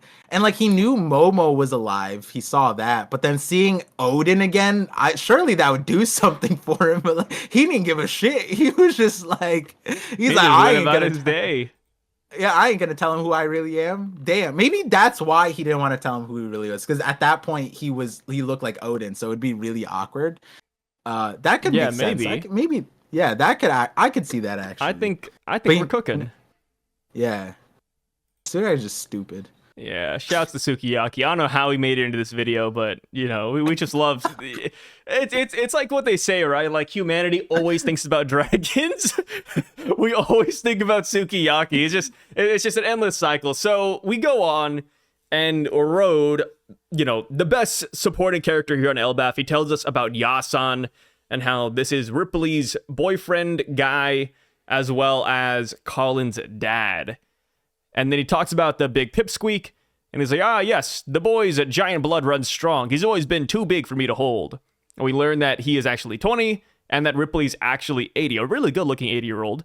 And he says because they age differently, marrying a giant doesn't make sense. Not if I'm the only one getting old, and I understand that, right? He doesn't want to hold Ripley down. And it's kind of sad just seeing the age disparity, really. Like, damn, like, I bet when Ripley met him, he was like a spry young guy. Probably still in his prime, dude. But now look at him. Yeah. It'd be like that. It's sad. Yeah, he did Ripley a service. He didn't want to tie her down to a decaying sack of shit, Yeah. Like, but I mean, I bet Ripley's gonna stay tied down until he dies anyways. It's like what Oimo and Kashi said, right? Like when they were serving the world government for 50 years, they're like, oh, this is like nothing for a giant. Like it's no big deal. Yeah. So yeah, Ripley's gonna be with them till the day he dies. 20 years is nothing. Like if Colin is truly 20 years, he has literally no life experience. There's like no experience in those years, no aging, no mature. Like the 20 years is like. Yeah, like Colin's 20 years old, but he's like a 5-year-old at heart. Or mentally, I guess. Not even at heart. It's crazy. That's the testament. That's how pointless like time is for them. They just dick around all the time, apparently. Yeah. It's because things like that. That's why Dory and Brogy felt like in the grand scheme of things, they're dumb because they said like, oh, this fight is nothing to us, right? What they should have instead said, like, because they were like emphasizing like, oh, like our lives are much longer, so 100 years is nothing to us. No, it's not. 100 years is a third of your life. That's not nothing to you. Yeah, it's like 30 years in prison. Instead, like it would have made, and they did do this, but like as far as the conversation started off, they should have emphasized this is the most important thing in our lives. If we die doing this, then we lived full lives, which is kind of what they said by the end of it. But they started off saying like, "Oh, you puny humans couldn't fathom 100 years. That's nothing understand." To us." Yeah. Which is like, no, hold on. I did the math. You live for 300 maybe on a good lifespan. Not everyone's Ja Rule. In 100 years, even at Ja Rules, that's a fourth of your life. I don't know about you, but I'm not wasting 25 years of my life. That's crazy. That's not normal. I'm not fighting Psy for. If someone cursed me to 25 years of fighting Psy on an island, I think I would drown myself. Like, and I know how to No, swim. okay, that'd be kind like, of fun though. at least we're there with friends. Come on, Par. Let's be real for a minute. Yeah, but like I don't know. Like, I think both of us would be like, we could go. We could. You down to go? You know how like pent up somebody would be? 25 years, like no contact with the opposite sex. My God. No, hold on, no. Shut up. No, wait. I don't want to hear any part of this conversation. No, I was about to say I'd like flee the island to find some women. Oh, okay. Thank God. Yeah, I flee the island to find some women. Like I said, that's why I said I'd be pent up, dude. Like I wouldn't want to do anything. Yeah. Do you think that maybe? Oh no. They said there's. Well, we don't like. It's the thing is like Louis Arnott survived, right? Like leaving Little Garden, and like Dorian Broggie kind of like said like most people died. I was gonna say, do you think Dorian Broggie have children? Dude, that'd be so funny. Imagine Dorian Broggie like, hey, these are our kids. And then they're like, yep, we were missing our dads for like a solid 50, 100 years. Yeah. Sucks. No, I met with, well, that too, like kids on ELBAPH that they just abandoned for 100 years. But like people came to Little Garden and they were pent up and then they just sent off the women and children, their children, Ooh, it'd be crazy. What? So sorry, guys. I don't know if this is going to get us demonetized. Apologies in advance, but do you think it would be nuts if Dorian Broggie were so pent up, they released everything into the ocean, and then you hear a story from like a sailor saying, yeah, like there's a weird white sea surrounding Little Garden. There's like this, like the water turns white over there. And then there's like some crazy rumor, like, yes, the women who go swimming in that water, they come out pregnant. Like something odd is going on. No, I would the white sea. Think that there's like a animal, like a mysterious white tadpole that like like theoretically it would just be the same size as ours, but like everything's bigger with giants, so there's just tadpoles running around. Like that'd be crazy. It'd be nuts, man. Yeah, maybe. Oh, you know what? And then everything that lives in the White Sea is like huge too because it mated with Dorian Broggie. No, I think you're cooking, dude. Because oh my God, no, it's real. Going back to Dressrosa, there was a mysterious thing on Greenbit. The fighting fish. Fighting fish were these random giant goldfish that were related to goldfish, and guess what was off the coast of Little Garden? The island eater goldfish. And those fishes it was literally verbatim said related to that goldfish. How is it related to that goldfish? Are we talking familial? It might be that the fighting fish part was ancient giant blood sourced from none other than Dorian Broggie. Ooh, boom. Explains why I like to fight. Yeah, and the island eater was like, we saw the island eater sensed something coming off the island, immediately agape. Literally, and how did it know it wasn't Dorian Broggie's load? Crazy. We don't. Yeah, we don't. So that, I think you were cooking with that one. Sai, that might be one of the greatest. Thank you. You know what? I like the theory so much, I will allow you to put it on your channel. Did you take credit for it? Why are you laughing? You don't need to put my name on it. You can take credit for it. Put your name on it. Guys, you heard it here first. Par has the White Sea theory, the White Sea Men theory coming out pretty soon. Stay tuned for that. It'll be on his channel. Link in the description down below. Yeah, that fish in the mural famously it's giant. We know why. Know why. The island eater. Oh man. So going back to the chapter. So funny enough, earlier you said dicking around, and I was gonna segue into Scopper saying love knows no bounds, but I missed the chance now. But just in case you guys saw the segue too, there you go. He says that mixed race people have existed all throughout history. Buccaneers, Dosundaras, long leg, long necks, and Wotans. So the way he kind of like lists this out, these are all just mixed races. I mean, Buccaneers, it's confirmed. We knew they were a tribe, but now we have it confirmed that they are just two things mixed together, which is pretty cool. Maybe it's giants and humans, but that is yet to be seen. That's kind of what most people are assuming. We do get a new race, which is the Dosundaras, which we don't know what those are. A lot of people have a lot of theories. Some people are saying it's related to the D clan, maybe Tontaras. People are saying it sounds like the sun god Nika drumbeat. Where do you fall, Parvision? It's funny, because like the list obviously omits a bunch of races that we know. Yeah. And he said, and the list is mixed. Like he prefaced it saying mixed race, and then he ends it by saying like, there are some people who are flexible. And so it's funny when I was reacting, I was like, oh, maybe the list is specific because they're all lists that he assisted in propelling the lineage. But then, Sai put me straight on the path, and we kind of like, it was kind of like a thing where it's like maybe they're all mixed with giants, and that's why he mentioned them here. Like Wotans, we also know is mixed with giants. Buccaneers, we kind of thought that they were mixed with giants. I mean, Kuma literally kind of gives off like a pseudo giant-esque vibe / demeanor /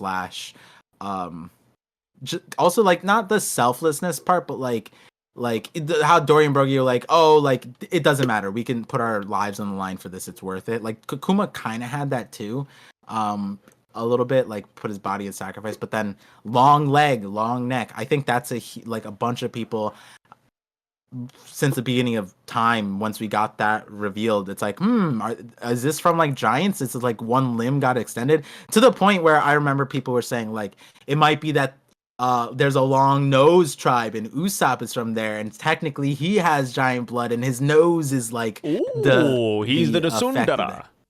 Yeah, maybe maybe that's what that is. The word dad is in there specifically to clue us in on Usopp. This is the race with the dads leave. That's the race. It's part of like the biological behavior, like you watch National Geographic and you see like lion dads bully their kids, and like sharks eat their own kids. Like Dosundaras, National Geographic would claim that they typically leave their child around the age of 4 or 5 to pursue some meaningless thing for no goals other than like drinking and collecting gold, I guess. But yeah, I would imagine that the Dosundaras are probably also giant related. That would, if I were to have a theory, it would be that the Dosundaras have like some giant blood in them. Giant with what? We don't know. It's crazy that we've never heard of this one, and it's also wild because like we keep on, I think Oda is like, it's not, I don't even know if this is like edging, but like he keeps on throwing like, oh, this is the last race. Oh, there's like Big Mom's like, oh, I'm only missing 3 races. And then we got like 3 races that were like, are these the 3 races? And then Oda's like, oh, well, actually, here's more races. Yeah. And now he's throwing another one out, and it's like, okay. I feel like with what Big Mom said, and I feel the same way with Kaido's like whole thing where he's like, oh, you're among the greats, Luffy, right? And then people are like, oh, where's Mihawk? Where's Loki? Where's this guy? Where's that guy? Where's Scopper? Where's Rayleigh? I feel like we have to take those with a grain of salt. And it reminds me of an old running one. And I feel like, when we finish One Piece, like when it's all said and done in 5 or 6 years, whatever, I feel like we'll also look back at Kaido and Big Mom like this, like how we look at Pell, where Pell was like, yes, among all the Zoan devil fruits, only 5 can fly. It's like, I thought you were going to say it's like the Pokédex from Pokemon, where it's like, I've documented it keeps all on the expanding. Pokemon. Yeah, and then sometimes Professor Oak is just like, this is 150 more! Another generation! Yeah, it's gonna be like that. I mean, like I feel like what they're saying is true to them, but maybe that's just not the full truth, right? These are the only legendaries in existence. It's like, oh my god, yeah, Articuno! Ah! Oh no. And then we go on. We get like Mew, Mewtwo. We get like These are the only bird legendaries in tuberculosis. existence. Latios Yeah. exist. Little airplanes, like. Just get a whole bunch of them. Shout outs to tuberculosis, man. That's so sad. Why did you bring up Kansas just now? You brought it up. Oh, what? Yeah, you're the one. Airplane? Yeah. Oh, A minute ago, you talked about tuberculosis and how it's spreading. bro, by the end of this, I need a therapist to pull me out of schizophrenia, straight up. Somebody said that they're like talking with size, like talking to a schizophrenic. I just make up conversations. Actually, Par, you talked about this 2 seconds ago. What are you talking about? No. What's gonna happen is we're gonna we don't know what causes schizophrenia or whatever, but down the line, scientists are gonna discover a molecule, and then it's gonna be it's gonna be like named Psy. It's gonna be like you have the SYV inside of you. Yeah. That's SIV does sound like a disease, huh? SYV, come on. I think anything that ends in V because it's virus. Virus, yeah. So I think Sorry. Sexual yeast virus. Like, what would SYV stand for? Is the yeast sexual? I don't know, dude. You tell me. You're the it professor. Sounded like a sentient yeast monster. It's like that'd be terrifying. That'd be terrifying. Yeah. Oh man, I it always rises. I hate that I keep on bringing this up, but I really wish there were like more creatures in the world. Of One Piece or our No, world? just like our world. Like we need like monsters. And the reason why is because I think that would bring world peace, man. Oh yeah. Like yeah. just give humanity something to team up against. Oh man, we would cook so hard. Yeah. I mean it'd be extinct. Unless we can eat it. Yeah. Oh yeah. Maybe we could eat it too. Like just imagine if like I don't know, fishmen were a thing in the real world. Like, dude, forget Russia, forget China, North Korea, Japan, Iraq. Like, dude, just forget about all those countries that we just come together to kill those dirty fish people. Like, we'd be cooking, man. It'd be like it's like the Thanos solution, right? Like, you got that one big bad guy, and then boom, the Avengers are here. Like, humanity banded together. So, Big Mom, missing out on all of these races because she has no giants. World peace, I love it.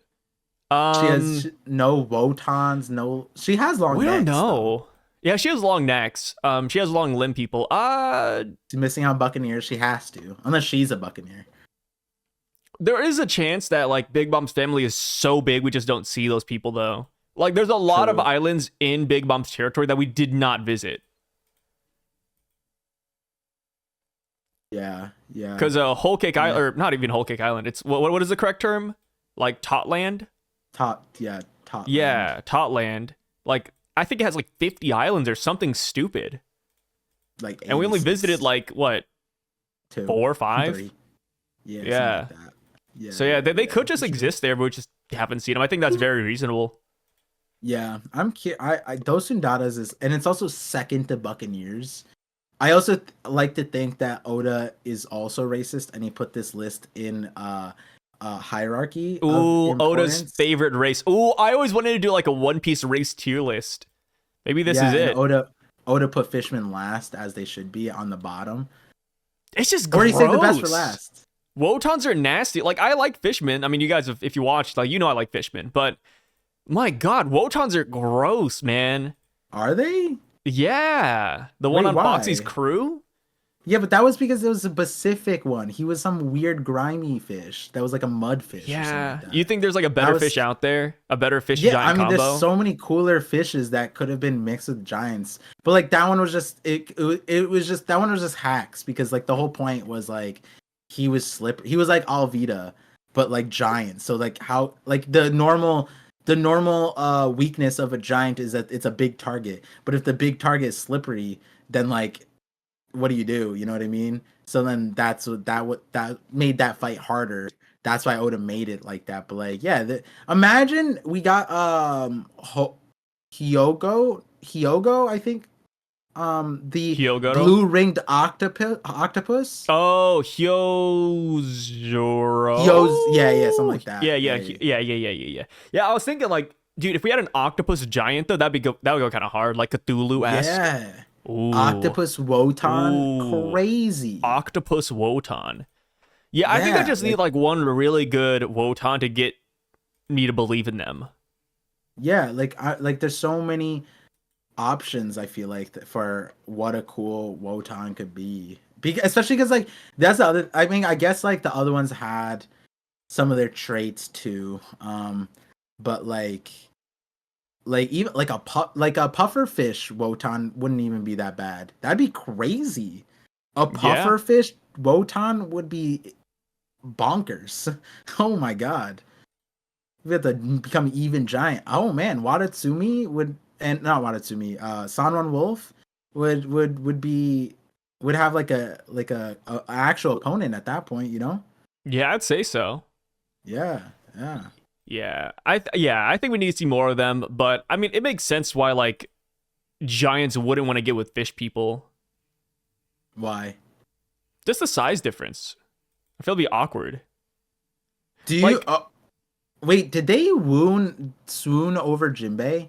They're just like, oh, they his skin's did. blue, but Wait, they did swoon over Jinbei. Yeah. and Oh, it is maybe Jinbei creates a Wotan. Jinbei. Don't get me wrong, he has Riz, but like, imagine if Arlong was there. Oh, Whoa, do you think Arlong would survive on ELBAPH? no. What do you why'd you say that's a matter of fact? I think Arlong dies to the wolves. Bro, what? According to pre-time skip, Arlong dies to the wolves. That's so mean. I like to Yeah. imagine Arlong could do something. Like unless like cuz they were struggling against the unnamed marines. Arlong, yeah. Well, that was like Fisher Tiger era, right? They were in water, bro. They had to sink the ship. You They can't couldn't, count that. and then like Fisher That's Tiger like got me saying surrounded. Luffy as a 5-year-old's weak compared to like Luffy okay, now. so then okay, Exactly, right? I feel like You if can't you're go back in below time. gun level, then you lose to Elbaf. So Corazon would suck here? Corazon? Yeah, he was gun level. Why would he do good on Elbaf? He has a quiet fruit. Yeah, but we like Corazon though. Yeah, that doesn't mean he'd do well on Elbaf. There's a lot of people I like that would suck on Elbaf. Damn. Damn. No special treatment for your boy? Nah, dude. Yeah, how about this? Do you think Usopp, if he came to Elbaf alone, do you think he'd make Usopp it? coming to ELBAPH alone? No. I mean, is he friendly with the Giants? But he has to get there first. Oh, he has to get up to the Sun Realm before he gets assistance. Yeah, like he has to make it to Oh like no, a I giant think the that Wolves like get him. yeah, right? Yeah, I Like think the Wolves get him. Iscat did a number on him, and imagine 50 of them. Like, yeah, maybe he could have beat Iscat, but maybe not 50 starving wolves in the frozen tundra, right? I think Yeah, that maybe Usopp doesn't make it to the giants that he knows. that's tough, bro. Yeah, it's a rough one. So now that I think about it, right, Dosundadas could easily just be Blackbeard, right? He's an unknown race. You're right. You're actually right. You're right. That was that we left that with Saturn and Yeah, Van Augur. They Blackbeard could be were a Dosundara. That's a really cursed name, by the way. I don't know if I'd want to like be recognized as a Dosundara. Like, imagine having an ID card and it says Dosundara. Like, at what yeah. point do you just give up? Even if you're half, it's not something like I'm half Dosundata. Like you can't even pronounce it. Like Yeah, it's not a cool name. yeah. It's a lot of What is do you know what it means yet? Like no. is there? It's just katakana, right? Like that's what you said earlier. I think somebody in the chat said that. Oh, okay. But yeah. Yeah, Blackbeard is, honestly, that went over my head. I completely, you're right. As far as conversations go, that was one of those things where I was saying like Oda started off with like Big Mom 3 races, another race, and then the last one, the most recent one was Saturn to Van Augur and countering Devon. Oh, he's a special thing, and I'm being like extremely vague because I'm not gonna claim to know Japanese to the point that like I don't know if it said race or people or tribe or thing or blood or whatever. But insert Dosundara there, I think it can make sense. I think it would make sense. Yeah, it fits. Yeah. I mean, we don't have like any grounds to base it off of. We just have a name, so yeah. How funny would it Empty be name, if give it that's to just, Blackbeard. what if that's just what the D stands for? That would be kind of cursed. And Oda just threw Monkey it out there. Dosun Dada Luffy. And yeah, and he just like none of us kind of like, because in the same vein of me just like not even thinking about Blackbeard in this situation, and just think it's like a race we've never met. Like Oda just drops what the D means, and we just kind of like, I wonder what a Dosundada is. Yeah. Maybe Dosundada is like the sound of that the half moons made. Dosundada, like that was like their mating call or something. Oh, it does sound like a mating call, huh? Yeah. Ooh, or like a sexual innuendo. Like, give me that Dosun Dada. Yeah. Give me some of that Dosundada. It's unisex too. I feel like both sex. Yeah, I feel like everyone could kind of just say. Everybody can hop on the Dosun Dada line. Yeah. But you can't be like, ooh, give me that bucket. You know, you can't. There's no. Give me that Boki. You know what I mean? You can't do Give that. me that Pookie. Yeah, that sounds horrible. That sounds horrible, dude. Yeah. Long don't neck, like that. long leg though. Dude. Yeah. Show me what that length does. Oh god. So Scopper goes on and he says he is the missionary of love, and that is when Luffy says, "Yeah, this guy's gonna be like Sanji when he gets older," which we can all see, right? I mean, the Hawaiian shirt, the fact that he's like the left hand, that's what Sanji is, and then of course the whole thing with love, and then the fact that he is kind of mixing races, right? Human and giant. We're assuming Sanji might go with pudding. I feel like that's like the most logical route right now. So if that happens, then yeah, Sanji's gonna be another like mixed blood guy, or have like a mixed blood kid. So he goes down and they talk about freeing Loki. And Scopper's pretty interested in it. He says, "Oh, you guys are troublemakers. I love it." And that's because it reminds him of Roger. And that is when Scopper starts listing off like, "Hey, the one who locked him up before this was Shanks. Nobody was able to stop Loki until then. Do you even know what powers Loki has?" And then he talks about the casualties, and Luffy starts walking off. So I found this kind of interesting, because I do wonder, would Scopper be able to stop Loki? I don't think so. But I don't think that's because Scopper is weak. I think that's just because he's old. Obviously, he's not in his prime anymore. Even 14 years ago, he's still way older. So I think that might be what it is. Or maybe he's not always on this island. Because something we have to talk about is that he's been on this island for 20 years. He has a family here.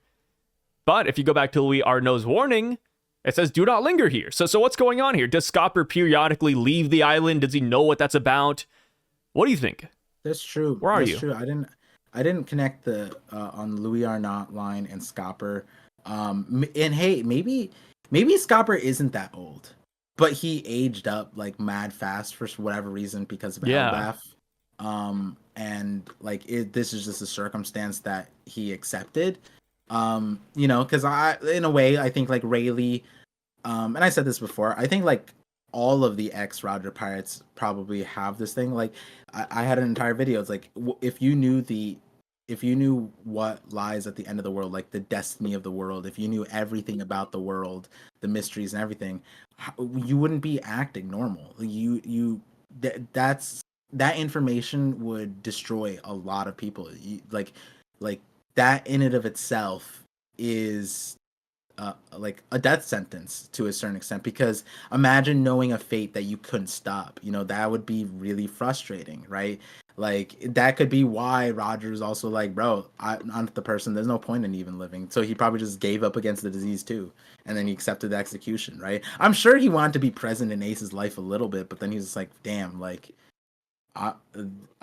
is fighting against the disease, struggling against the thing. Like, I don't really know. And then I saw this goddamn mural. This shit's gross. No, I'm joking. But like, but with the Louis Arnott line with Scopper is because he's a prime example of someone who countered that line. And maybe we do see something. Maybe we do see effects of it. We just aren't fully cognizant of it because we just saw Scopper. And like when you look at the flashback, well, like in this flashback, like this is what was confusing, right? Like I'm not saying like facial hair is the arbiter of like age or ever or anything like that. Though like Oda does tend to give like some facial hair as the people get older. Um but like Scopper looks like he looked younger. He looked like I think a little bit younger than Rayleigh. I don't know like if that was meaningful or he's just the same age. We don't have Scopper's age. And it might be like, isn't that interesting? I mean, we have Rayleigh's age, and yeah, I guess Oda didn't have a reason to give us Scopper's age because whatever. But like, I guess in the Odin flashback, that could have been a time to Viver card or whatever, give us some information on Scopper. But maybe he didn't give us his age because he was setting this up with like some kind of, I'm not gonna say time flux, but some kind of sacrificial. We talked about how like it might be like an environmental tax that exists.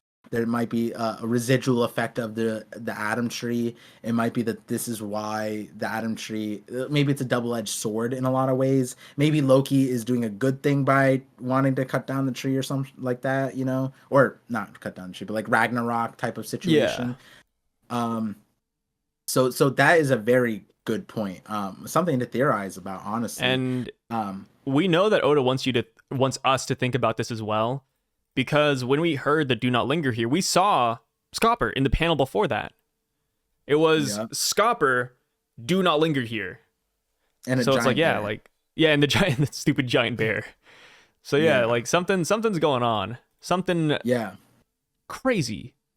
And then as far as the fighting part, I think he said it in this chapter. I don't think it's I think 14 years ago, I think Scopper probably could have killed dealt with Loki. Many giants. Yeah. Several giants. Like Loki would also be younger too, if we're gonna throw that out there. But I think he says it here. He goes, if there's even a slight chance of him running amok, have you thought of how many casualties will and like they start walking away, and that's kind of the thing too, right? Like the older generation, they didn't go to Wano, right? Like Whitebeard, they were like, yo, like it's not our fight. And the reality was even Odin stalled out the fight against Kaido because he didn't want to cause mass casualties if it could have been avoided. What were you gonna say? Sorry, I just had a random idea. I think Scopper just was like, if I were to do this solo, there would be a lot of casualties. If the chances of him running amok, there would be a larger chance of him doing that. Whereas, you know, I'm not gonna say this about Shanks, but like Luffy Luffy's almost like the casualties. Hey, you guys gotta lay down your life. Like this life isn't worth living. So like you guys, the casualties are almost worth it. And then it ends up being that Luffy just saves everybody. But he's basically like, hey, you either, like, it's like the quote from King Taco. You either live on your knees or die standing. Which one would you rather be? And die Luffy's standing. Yeah, exactly. And so it could be that Shanks was essentially like, hey, I'm just going to stop this nonsense for you guys. Like, I'm sorry if there's casualties. Or it could be that because Shanks has his entire crew still, and like they might have done some kind of crazy plan or whatever to bring Loki out. Or Shanks is just that insanely strong that the chance of Loki running amok was like literally zero. That like, whereas like Scopper could not secure that without his crew, without on his own, with no help. I think that would be the reason why he didn't fight him 14 years ago or in the years afterwards. Yeah. And that could also be because of that line. This is like, and we kind of thought about this, but we didn't know. We don't know. We couldn't really tell what his devil fruit was or what his power. Now it sounds like the devil fruit is the source of this. But this is like the first clue that whatever power he has is mass casualty. Immediately, there's like even someone on Scopper's level could not stop a mass casualty event due to Loki's power. And that could also explain why he was just allowed to exist for the 8 years after he killed King Harold.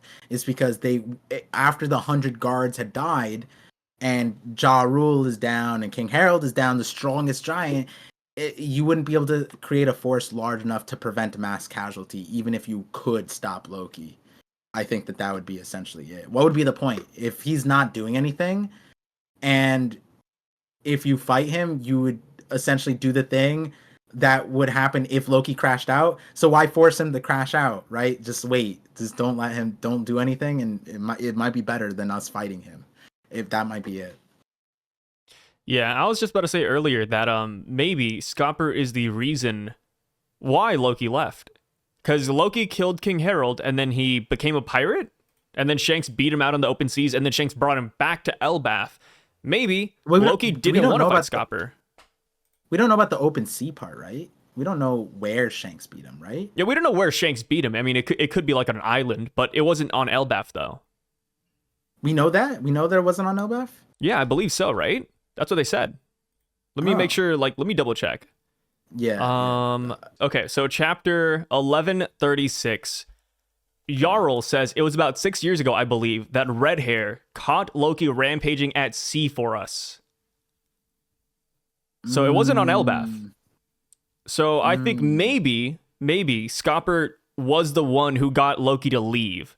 Like, Loki didn't want to fight Scopper. Scopper didn't want to fight Loki because obviously, like, it would cause too many casualties. So Scopper said, hey, Loki, just leave the island. Loki left, and then Shanks beat Loki out on the sea and then brought him back. Yeah, so 1136. Question. What's up? Where did Kid lose? I would say coast of ELBAPH. Not on. So you wouldn't, I wouldn't say describe he lost on ELBAPH, just coast of ELBAPH. So, but like you wouldn't say like as descriptive, like he lost at sea.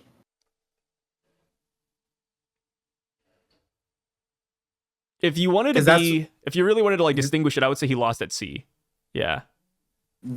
Yeah, that. I mean, like obviously, it is interesting because we don't know when Shanks. No, we do know what Shanks established his headquarters after the 14 years because he was with Luffy when he was 6. So, well, like 12 years ago, right? So that was when he left Dawn Village after that, and then established ELBAPH sometime after that, right? I think that's the timeline. Yeah. So at that, the reason why that's important is because Kid was stepping onto Shanks's territory. So Shanks defended the territory, essentially. I'm paraphrasing the situation, but that wouldn't be the case when Loki was there. It would be the opposite almost. If it was like Loki was trying to stop Shanks from coming onto the island, then it could be like a situation where like Shanks was trying to come to ELBAPH and Loki tried to stop them from coming to ELBAPH, and then Loki lost. Or like you're saying, it could be that Loki. I see it two ways. Also, like it doesn't necessarily need to be like Scopper was the reason. It could be that like the devil fruit. It could be like Loki was trying to chase after something else that was like what Hyrule was doing, or if Luffy's fruit, he knew about Luffy's fruit. Maybe he was leaving to go get that, right? Like it could be a lot of different reasons. Oh yeah. For that. But again, that part also ties into the whole like, how did Shanks know where that fruit was? Was that fruit tied to ELBAPH? And maybe if the timeline matches up, then was like the Shanks Loki situation preceding the Shanks CP9 ship raid situation, and Shanks knew about that ship because of the Loki situation. It could be a lot of things, but yeah, as far as the Scopper being the reason he left, I could see that. That'd be cool. I would give that would be dope if the Scopper was like standing on business like that. I'm protecting my wife. You know what I mean? I have a kid now, 20 years old, or at the time he'd be 6. Damn. Do you think he doesn't know how to talk yet? Probably then. What, Colin? Yeah, because some kids don't talk till like 2.5, sometimes 3. Oh yeah. In human years, so then he has to be like 16 when he starts talking, maybe. Yeah, I think that's possible. Yeah, it's wild.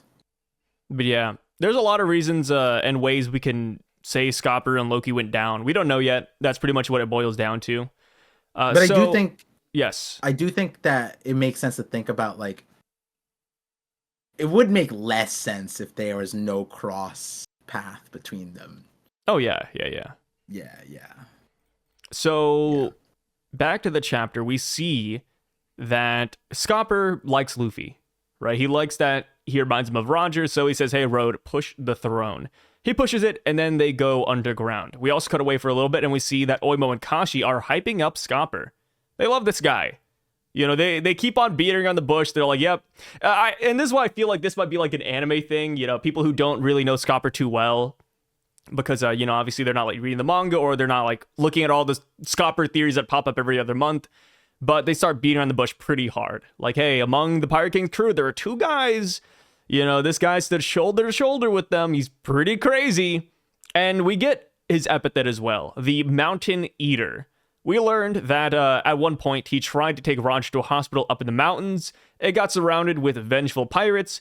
Scopper defeated hundreds of them with just 2 axes, all by himself. And also, there was not a single tree left on that mountain. Kind of crazy. Do you think that's going to be like a gag, or do you think that's going to be something more meaningful later on? Because people are saying that, you know, if Scopper is like the man marked by flames, maybe he did like an AoE axe spin and it created like a whirlpool or something, or, you know, a wind slash. I'll say that's not bad, but it could also just be like a gag where he's like, you know, just destroying things for no reason. He's just that strong. Yeah, I mean, I did think about how he utilizes this stuff, right? If the axe throw we saw earlier is any like litmus test for it, then the guy is insane. Especially if that was a giant axe. How would you even throw that? But it's funny because it's Oimo who's telling us about this like story, and he shouldn't know about it because he was 50 years at Enies Lobby, right? So like and Scopper's not like that old. Yeah, well, he true. is that old, but the story wouldn't be. It would be while they're at Enies Lobby. So maybe they heard about it at Enies Lobby, like some like the pirates that Scopper like destroyed. That's who they went through the Hall of Justice and they're talking about Scopper. So like because Ooh, yeah. they got defeated by Scopper. Just like how when we went to level 6, all of them were coked up, like on like meth when they heard Whitebeard's name. They started getting they were like on some kind of insane drug, bro. Like Fatal Fuel, put that aside. These guys were bloodlusted, just said, "Give me a piece of Whitebeard, let me at him." And it's like, bro, how did you get here? Is it because Whitebeard kicked your ass, like, and then you lost to the Navy and got caught? Like, how did this happen? And yet all of them wanted to smoke with Whitebeard. Maybe there's probably a faction of people that hated Roger in there because Roger defeated them, and Scopper as well, like in the filler where that guy had his entire crew. No, wait, no, we know. I think it's because Roger kills everybody. That's the thing, right? Squad, entire crew killed, boom. And so it's like he didn't have any haters because he killed them. And well, besides like Squad, like 1 or 2, but maybe Scopper let like these hundreds of pirates live, and they were the ones who told the tale. That's probably what it maybe. is. Yeah, maybe. Yeah. Just like, I mean, who else would be able to? Do you think world government talk too? Who else would be telling the tales? The doctors at the hospital? Yeah, the maybe. trees. Maybe they're like, Roger yo, like, wouldn't be. because they live in the mountains, so they're like, dude, the trees are gone, man. Yeah, maybe the doctors told maybe the doctors told the Drum Island. Yeah, and that's where they started up. People are wondering if we know the doctors. doctor, so that is pretty interesting. Yeah, You know, because going back to Vegapunk, he talked about a doctor who obviously was Dr. Hogback. So we're now wondering, is this doctor someone we know of? Like, is it Dr. Hiruluk? Is it perhaps Dr. Kureha? Is it, again, maybe he's just Dr. Hogback? Imagine we get 2, like, Dr. Hogback references. That'd be crazy. In 2025, 2024? Come on. Well, actually, yeah, this is actually huge for a completely different reason. Because this is Roger getting treated. This is Roger what is he getting for his illness? So this is a guy who, or doctor, this place was like essentially like a pre-Crocus situation, right? Because after Crocus, then he never needed anything. So this is they were searching for doctors in the same vein as like Kumo looking for Bonnie's doctor, Law looking for doctors too. It might be that if we, I don't know, if we look at like Law's flashback, maybe we can find where they ended up going. Because surely Corazon took them to like reputable hospitals to try and get this treated. Or even like Kuma maybe had in his like montage, maybe one of those places was where Roger went, and maybe it's not someone we know, but maybe that doctor is important. Maybe that's the doctor who gave us the initial diagnosis. That'd be crazy. Yeah, that'd be crazy. And or Yeah. maybe we just know. Maybe this doctor knows a little bit more about Roger's illness as well. I don't think we're ever gonna meet him, but that could be kind of interesting too. Yeah, that would be really interesting. I mean, to be fair, actually no, that's not true. Because I was gonna say certainly the doctor's not that great because like Roger didn't recruit them, but like you can't just like recruit anybody. Like Crocus is just like a dude with a whale like living on the thing. Like that's just a weird guy who probably can survive on a ship, right? You can't just go in the middle of the mountains like, hey, do you want to go sailing? It's like, no, I'm good in my mountain. No, I feel like he would ask, but the guy would just say no. Yeah, that's what I mean. I mean, Yeah. like the person would be like, "I'm fine on the mountain. I'm fine just Sorry hanging about out. Yeah, who are you? Like you, because he's not like known like that. You know what I mean? Yeah. Like it might be that the mountain doctors know Higuma before they know Roger at that point. Higuma the Mountain Bandit. Yeah. They have a completely different scaling. I've always thought about that. Well, not that, but like the red line. Like, what if there was other places across the red line that's being inhabited? Do they have their own criminals and like their own bounty system like on the red line? It would make sense if every island had their own bounty system, right? Yeah. Yeah, But, like, I mean, the oh, world you're government- in Goa Kingdom. In Goa Kingdom, we have special bounties for these criminals. That makes sense. I think they do to a certain extent, but like they can't afford it in the first place, right? Yeah, it's a lot of money. Yeah. Yeah. I mean, at the end of the day, right? Like the world government posts up ridiculous numbers, I think. And we know that none of those they're not going to pay out any. I don't think there's a single bounty so far that's like been cashed in like that. You know what I mean? Like it's not like Kaido and Big Mom's bounty were cashed in. Or was Roger? Oh yeah. Oh no, Rogers probably was, right? Gar probably got the bounty for it. Yeah. I mean, that's kind of the thing, right? Like, I feel like the bounty system is so scuffed because pirates can't take advantage of it. Maybe that's why Garp loved Roger so much. It wasn't he liked fighting Roger. It was like, ooh, I'm gonna cash in on this bounty. Nah, Yeah, Roger he's just a headhunter. He just really wanted the money. I think that's how I would be. If I was a Marine, forget like, I mean, well, I still have the honor and pride, but at the same time, I'd be like, yo, this 4 billion, 5 billion? Hit it and quit it, bro. Hit it and retire. Like Garp kind of did that. Yeah. Right? Like, and you think about it too. He was funding like Luffy's life, Ace's life, and he's like, "What's another kid?" And then like the reality is like Garp probably only got mad with Sabo's situation once he found out that Sabo was like a trust fund kid in the first place. Like, wait a second, your parents can afford you. Why are you making me pay for this? You know what I mean? Like. So like, and then Garp is just living his life. He has a custom ship with a dog on it. You know what I mean? Not everyone gets that. He probably got that from the Roger bounty, right? I think so. He had that. Wait, did he have that ship before? We don't know. We don't know because we just saw him at a beach. Yeah. But yeah, like, not only are you making the world a better place by taking down nasty, notorious pirates. Yeah. Straight killers of the sea, to be honest, like unlawful behavior. Not only are you ridding them, but you're also making money. The sad part is no one could cash in Whitebeard's because it was live televised that Blackbeard did it. Do you think there's like a couple of Marines who saw Whitebeard die on screen and they're like, no, it's mine. After they need to make a One Piece fan letter version of that, like One Piece like Greed Vision or some shit like Greed that. Vision. They're just like like people were signing up for the war just to get. They wanted to be the one to cash in on all the bounties. Like it's not just Whitebeards, because the thing is like if you were Nami coded, you're looking at the war like this is the greatest opportunity of all time to start scavenging for dead pirate bodies and just collecting bounties easily. Oh yeah. And Do you like at think? least easily, Huh? like in theory, but like obviously we sell One Piece fan letter, and it's not that easy in theory. Do you think that they counted all the dead pirates up at the end of Marineford and then got like a mass bounty haul and split it amongst everybody who attended? Absolutely not. Yeah, no, it just went to like reconstruction, huh? Yeah, absolutely not. That'd Damn. be crazy. Yeah. That'd be cool though. That's a good Yeah. idea.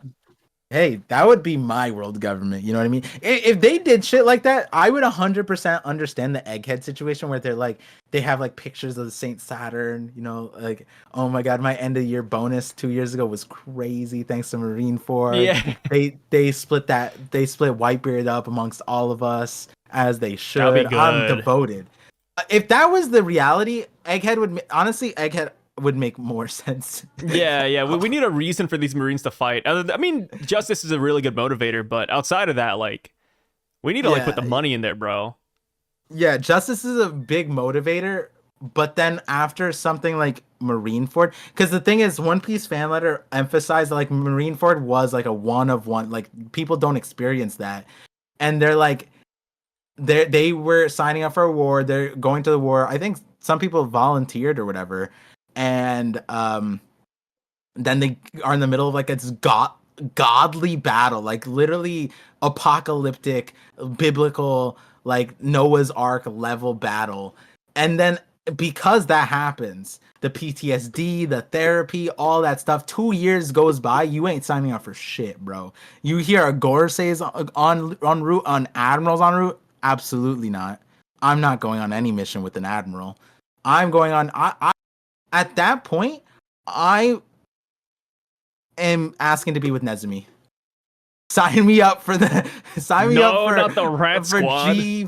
G5, bro. Sign me up for the, like, literally, like I'm a chef now. I'm chef. I'm just cooking. You're one of the Like young cooks. yeah, I'm just That's your sending out battlefield. ramen. Yeah, I'm just sending out ramen out to the Buster call. That's what I'll do. Yeah, I would invent instant ramen noodle in my downtime. That'd be pretty Like good. that. Yeah, yeah, We've absolutely never seen not going. instant ramen in One Piece, huh? That could be like a booming market. They Untapped just got potential. instant coffee. So Yeah. if Oh. Vegapunk was allowed to cook, literally, he could have created like the Vega Mart. He could have been nuts. Absolutely. And I would go there too. Yeah, I would. I would like to shop at Vegapunk's store.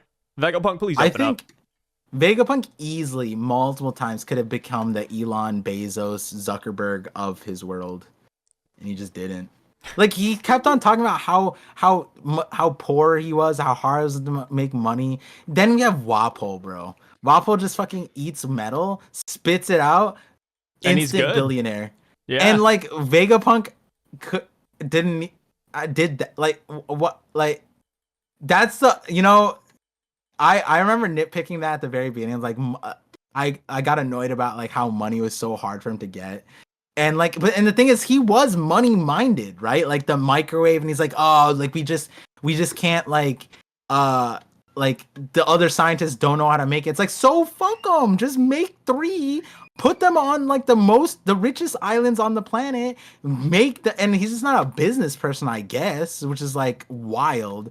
And like Wapo went from like, it was like not even a year, it was like months, he became exiled king to brokey to like king of his own nation and richest person in the world, like instantly. Like Vegapunk off of Yeah, classic toys. Vegapunk. So Yeah, back to Scopper for a second, because I just thought about this. And I mean, obviously, this is what everybody's talking about as well, but I didn't want to forget.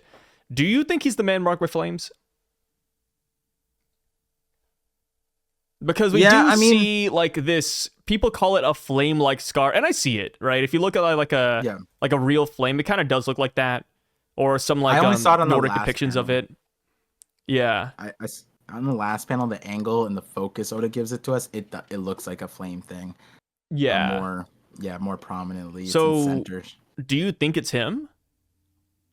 I think, because here's the thing, right? Like we kind of said, like, and I remember you said it, and I was like, I didn't even factor in the man marked by flame at this point, but um when it came to solving who the man off the coast was and who Colin's dad was and who's the guy walking around at the top, we thought that was the man off the coast and stuff like that. Louis Arnott was like, this is also a very interesting situation. And then we kind of sat there and it's like, well, there's another mystery person that exists. And it's like, is Oda just going to make is Oda going to make all of these mysteries just one person? And now that he made two of them, Colin's dad is the guy, and the guy off the coast is the guy. And the other one was the Crocus guy. The guy who's talking to Crocus is the guy. If it all lines up, then I would think that we kind of also said it like if it's someone is already taking up all those slots and it's one person, then I think he'd also be the man marked by flames. And so at this point, plus he has the thing, I'm like, I think Oda just set it up that this is the guy. As far as like how like Kid knew before and etc., like that's an interesting thing. It could explain why Kid wanted to go to ELBAPH. Maybe he knew that Scopper was here. Maybe he knew something about him. He just didn't know his name. Kind of like how like maybe people knew like Silver's Rayleigh, they kind of knew the name, but like imagine you just knew him as the Mountain Eater or like the Dark King, right? Like maybe that's what it was. Maybe there's multiple epithets too. But because the man marked by flames seemingly got the epithet from the whole jet black ship thing, which is recent, and now that we know that this is Scopper, I was saying it on stream that like I think for me the lock-in is the simple answer for the ship now. Is that since we know Scopper talked to Crocus after the like post Marineford war, why did he talk to Crocus after all these years? Why did he seemingly go from ELBAPH to Crocus? That's the other side of the planet. Well, does Crocus have something that can go to the bottom of the ocean and procure that poneglyph pretty easily? Yes, he does. Laboon. Has Laboon been mistaken as a black ship? Yes, he has. Whales have. Even in our world, whales have been mistaken as ghost ships even. But also, there's two things about that. Is that one, I just thought about the second thing, but the first one is that the type of whale that Laboon is, being so big and massive, his whale type were touted to swim so strongly that they create their own currents. So whirlpool come close to a giant whale, an island whale, yeah, like literally this is a gam of whales, but a bunch of whales were able to pull Luffy out of a mythical level like typhoon under the water hurricane that they were already inside of. And that's how strong of a current that these whales were, that they were able to fight off this giant snake situation. So I think that like I think he makes it a lot simpler. We couldn't have come to that conclusion prior to this, right? Like the thing was, when we had the man marked by flame, people threw out Scopper. When people off the coast, we threw out Scopper. When on the cover story, people threw out Scopper. But the thing is, we threw out Scopper at every single junction because we knew nothing about him. And this is truly the only chapter where we Oda gave us two of the missing pieces, and now it's like, okay, he fits in the third one too, probably. And he fits in the fourth one. And so it makes sense. Oh, and does the ship make sense? Yes, it does. Is he strong enough to is he strong enough to be someone that like Blackbeard and Kuzan and etc. would actually be challenged by? Yes, he fits that one too. Who is strong enough to even do that? Yep, that would be him. Who would know about the poneglyphs? Him. He was there. You know what I mean? Like he just fits everything. We just didn't know if Oda was even gonna bring him in the story, right? Like to that point. And to bring people back, like at the time, the most popular thing was Saul. And this is before Saul was even alive in the story. So that should tell you how little stocks we could even put in Scopper, because like this is a character we seemingly wanted in the story. We just didn't know. And at the same time, people thought that Saul had a better stake in the thing, even though he was touted to be dead. And then we found out he's not dead. And boom, it's like, this is perfect. It's Scopper. Scopper, I think, fits a lot of things. This is kind of like our fever dream. Every single time we wanted Scopper, and Oda's like, "Yep, guys, it's Scopper. Here you go." So I think it works out. I think it's great. Yeah. And I feel like we could see that black ship pretty soon. Like maybe that's what he's been working on. Because I don't exactly agree with the Laboon thing. I could see it, but that's not what I would put my money into. He could just have a black ship altogether. That's how he probably got to Crocus, because he, obviously had to travel very far. So I think that'd be pretty cool. Outside of that, it could tie into Rayleigh as well, because Rayleigh's over there coding ships. Laboon has an inside that he can go into. It feels like they're both curtailing the rising water epidemic, or maybe they know about it and they're trying to prepare. So maybe Scopper has been working on that end as well. Maybe Scopper has like a fleet of ships that are black that can survive rising waters, and they just so happen to create whirlpools. And like you said, I think he's the perfect gatekeeper, not just because of his power, but I feel like he would want to do this as well, right? His captain was the one who became Pirate King. He doesn't want any bozo to just become Pirate King too, just by finding the road poneglyphs. So he's gatekeeping it. He's making sure it doesn't fall into the wrong hands.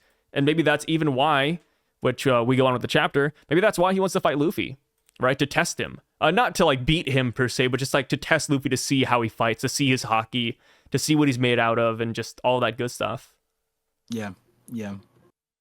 I think there's so much to like about the outcome of this, that we're gonna get a Scopper fight. And the thing is, it's like revealed, like the 0 to 100 here is wild, because in Rayleigh's situation, and I talked about how like on stream, I talked about how like this, even the reveal was like it paralleled Rayleigh's in a wild way.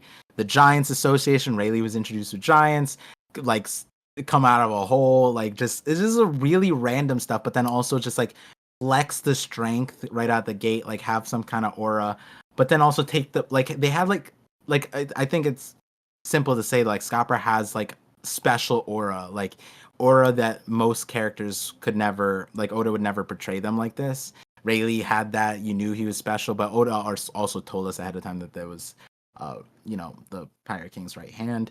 But in this one, like we didn't see Rayleigh really fight until like 7 chapters later or whatever against Kizaru. Whereas this one's like it's reveal to fight and debut all basically in one it's like basically one chapter. Like next chapter, like unless Oda just blue balls us completely and just skips the fight to do some Shamrock stuff, which fair, I guess. Like Shamrock is cool too, but like reasonably, he's just right out the gate, fighting, testing. Maybe that explains like the not severity, but like there's like a time constraint also. You know what I mean? Like there's something that Scopper, like there's some other stuff too that needs to be addressed that Scopper knows about, and he needs to like just jump right to it, no explanations. I don't need to investigate the strange hockey first. You're here, let's do this, let's take care of this stuff. Let's hang out.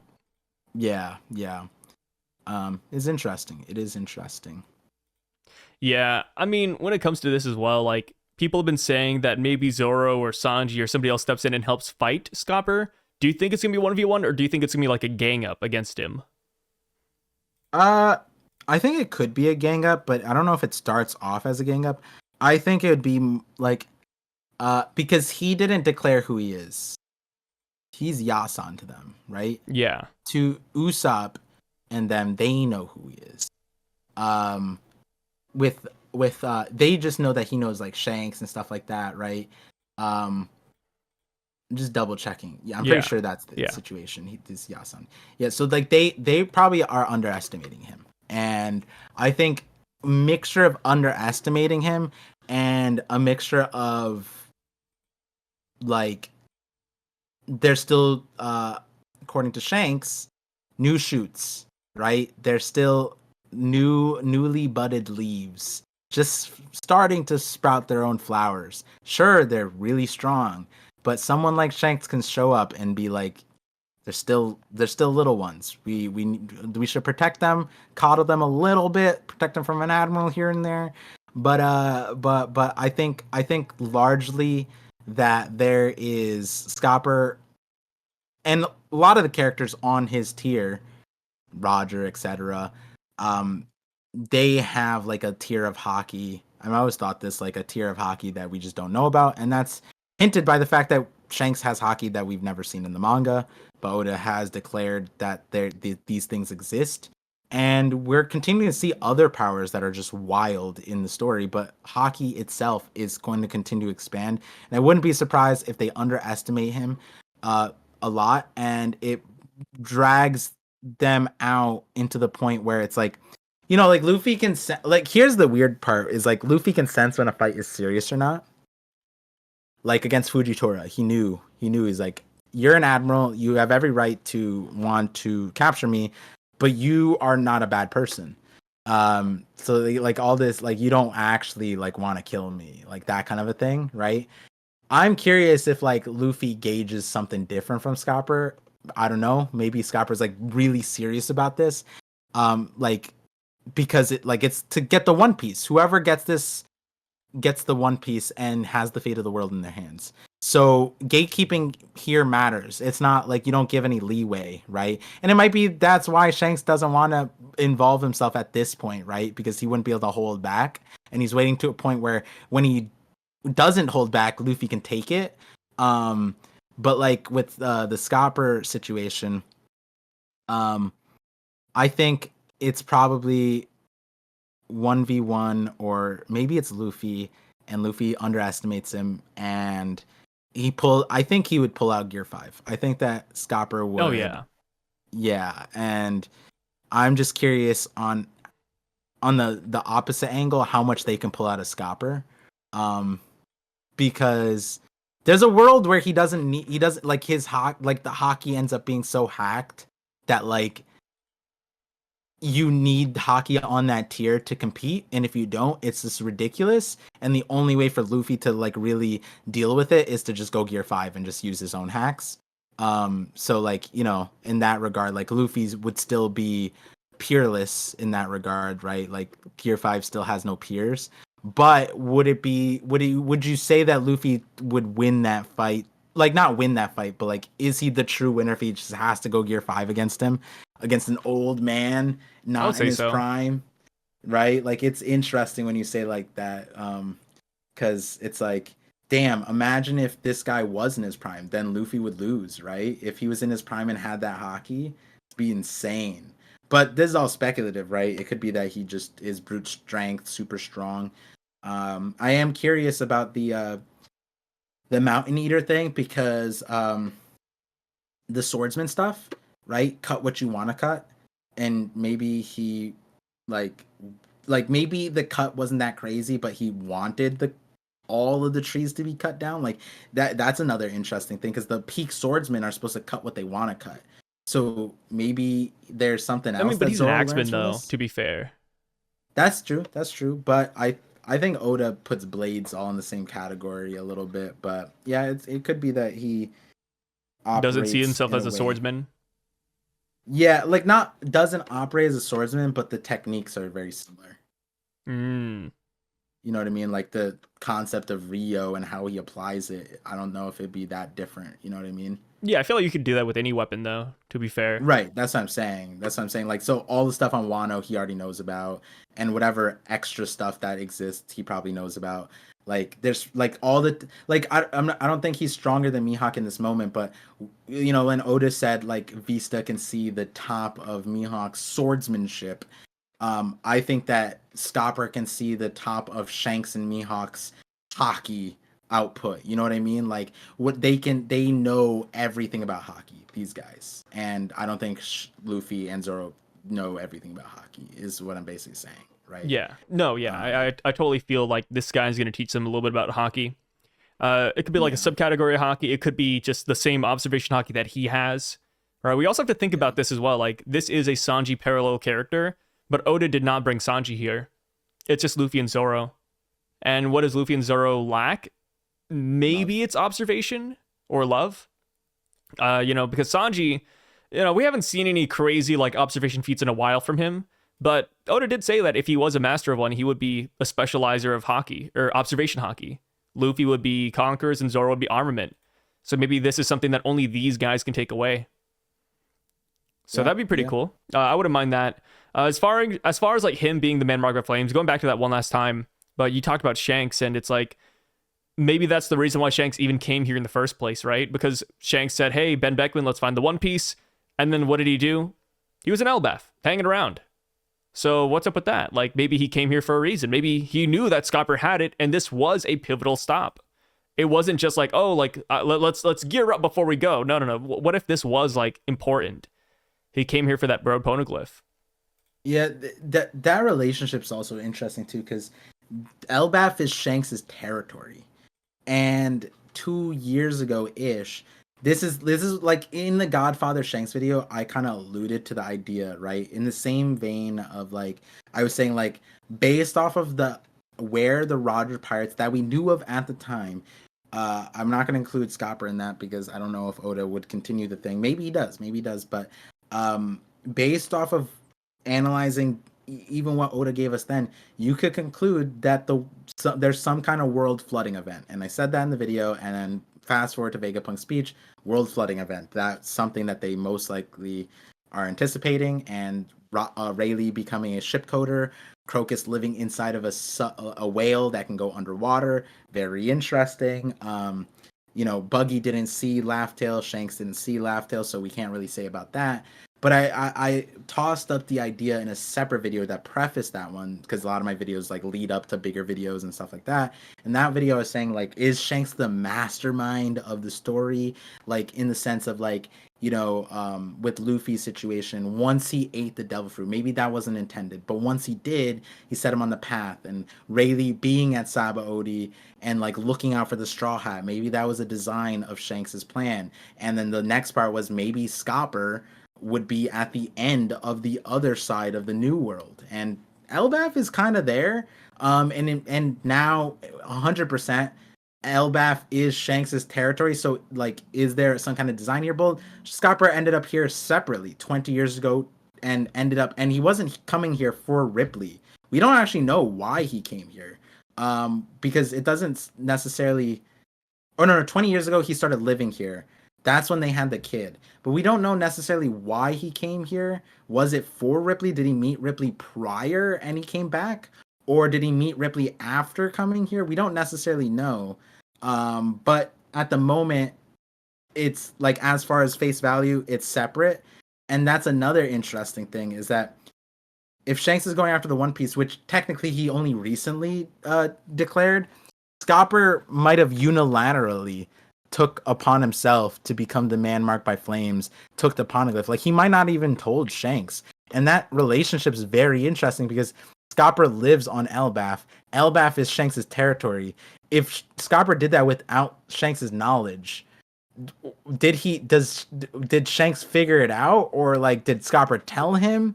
And because at the end of the day, let's go get the One Piece, and then he goes back to ELBAPH and maybe talk to Scopper. And then that's the other part, is this is the other reason why I like the Laboon idea, is that like Laboon would be a self-sufficient ship, and it would be a really good way to hide the poneglyph, because there's no Viva card, it's not landlocked, it's constantly moving, hard to get to. A lot of devil fruit users wouldn't be able to get to it in the first place. It's a really safe spot, and it could be that Scopper, like, Shanks is like, hey, give me the poneglyph, or some. He's not gonna be that rude, obviously, but he's like, did you do it? Like, everyone's talking about this man marked by flame, and like, hey, Scopper, are you? I don't know about the translations of Hino Hino. Damn, I forgot the Japanese for man marked by flames, but it might be that he asked, and then Scopper was like, oh, like this is where you find it, and so now Shanks is going to retrieve it, maybe, because it might not be on ELBAPH. But it could be, but if it is, then it makes the whole Shanks-Scopper relationship even more convoluted, I feel like, and Scopper's position on ELBAPH more convoluted, with Loki, with Shanks, with the power structure, with how strong he was. Like, it's very interesting. But I'm sure Oda has it figured out. I'm excited. Oh yeah. Do you think we're gonna get that? We're probably, the poneglyph stuff is much later though. Like, yeah, it's not gonna be right? soon. Yeah, I mean, we got like a lot of things going on. What's up? Do you? Sorry, I was gonna ask. Who do you think Robin's gonna be like look at him and be like, "Are you the man marked by flames?" Because she's the one who always spearheads poneglyph stuff. But then also she had the interesting reaction when Kid brought it up. So maybe Robin is like looks at him, is like the man marked by flames right here, and then everyone's like Nani, and then he's like, "Aha! You figured out my secret identity," like something like that. Do you think Robin is the one to figure out, or is he gonna self divulge? I mean, a little bit of both. I don't think he's exactly hiding it. Yeah, I think he was going to tell us anyway, so yeah. Gotcha. When it comes to Scopper fighting Luffy, I'm pretty excited for it. Like you said, I think we could cut away. We could go to Shamrock. We could even cut away to like a different island altogether. I still think that's a possibility, just going and seeing what the other factions are up to. Yeah. People typically like those chapters a lot. So do you think he is going to partake in the God Knight fight against Shamrock? Or do you think he's so old he'll be like worn out after this battle?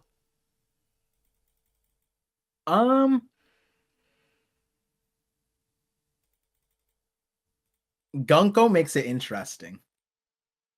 Oh, because if he's like Sanji, he's not gonna fight her. Yeah, we don't know how it would turn out. Obviously, I think that he maybe fights women.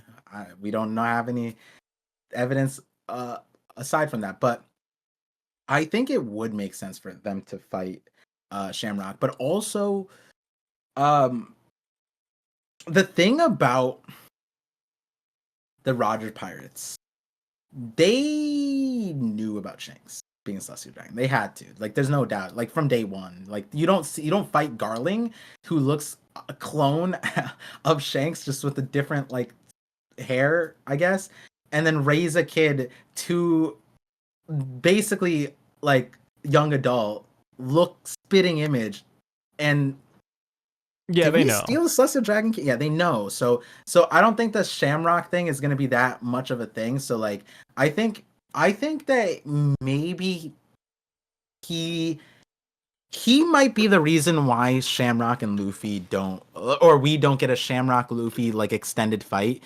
He's the deflector, right? And like the Kizaru thing. But the reason why I don't necessarily see it that way is because Luffy Kizaru gap on Sabaodi's, like, that justified like a bodyguard, right? Versus here, how much of a gap can Gear 5 have to anybody that would require, like, Scott at that point? It's like Luffy would just put his hand on his shoulder, like, Scopper, sit down, it's fine. I got this, brother. Like, you don't need to fight my fight, you know what I mean? Like, and then the other part, like, and the other thing is, like, I don't think it'll ever be a thing that Luffy can't fight Shanks or Shamrock because he looks like Shanks. I don't think that would be a thing.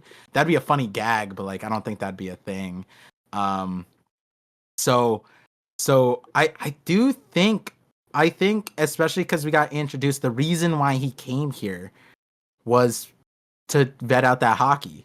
And I do think that if it plays out, I think that track continues, and Scopper might end up bringing us a lot of the Shamrock stuff without a world where like Shamrock has to fight to like the end against like the Straw Hats, right? So like we'll get a lot of reveals about powers and stuff like that, and maybe stuff about Shanks too, because at the end of the day, it's like what Luffy said. I thought that Shanks' family was this guy. Once he finds out this is Scopper, this is like Shanks' third dad. And Shamrock, you said it last week, Shamrock is probably like pissed that like his genetic copy, or we both said it like on the stream too, his genetic copy loves filth, essentially. Like, that's what Shanks is to him. Like, his carbon copy is loving the thing. And who does he love? This guy, Scopper. He was one of the reasons why he stayed in the lower world.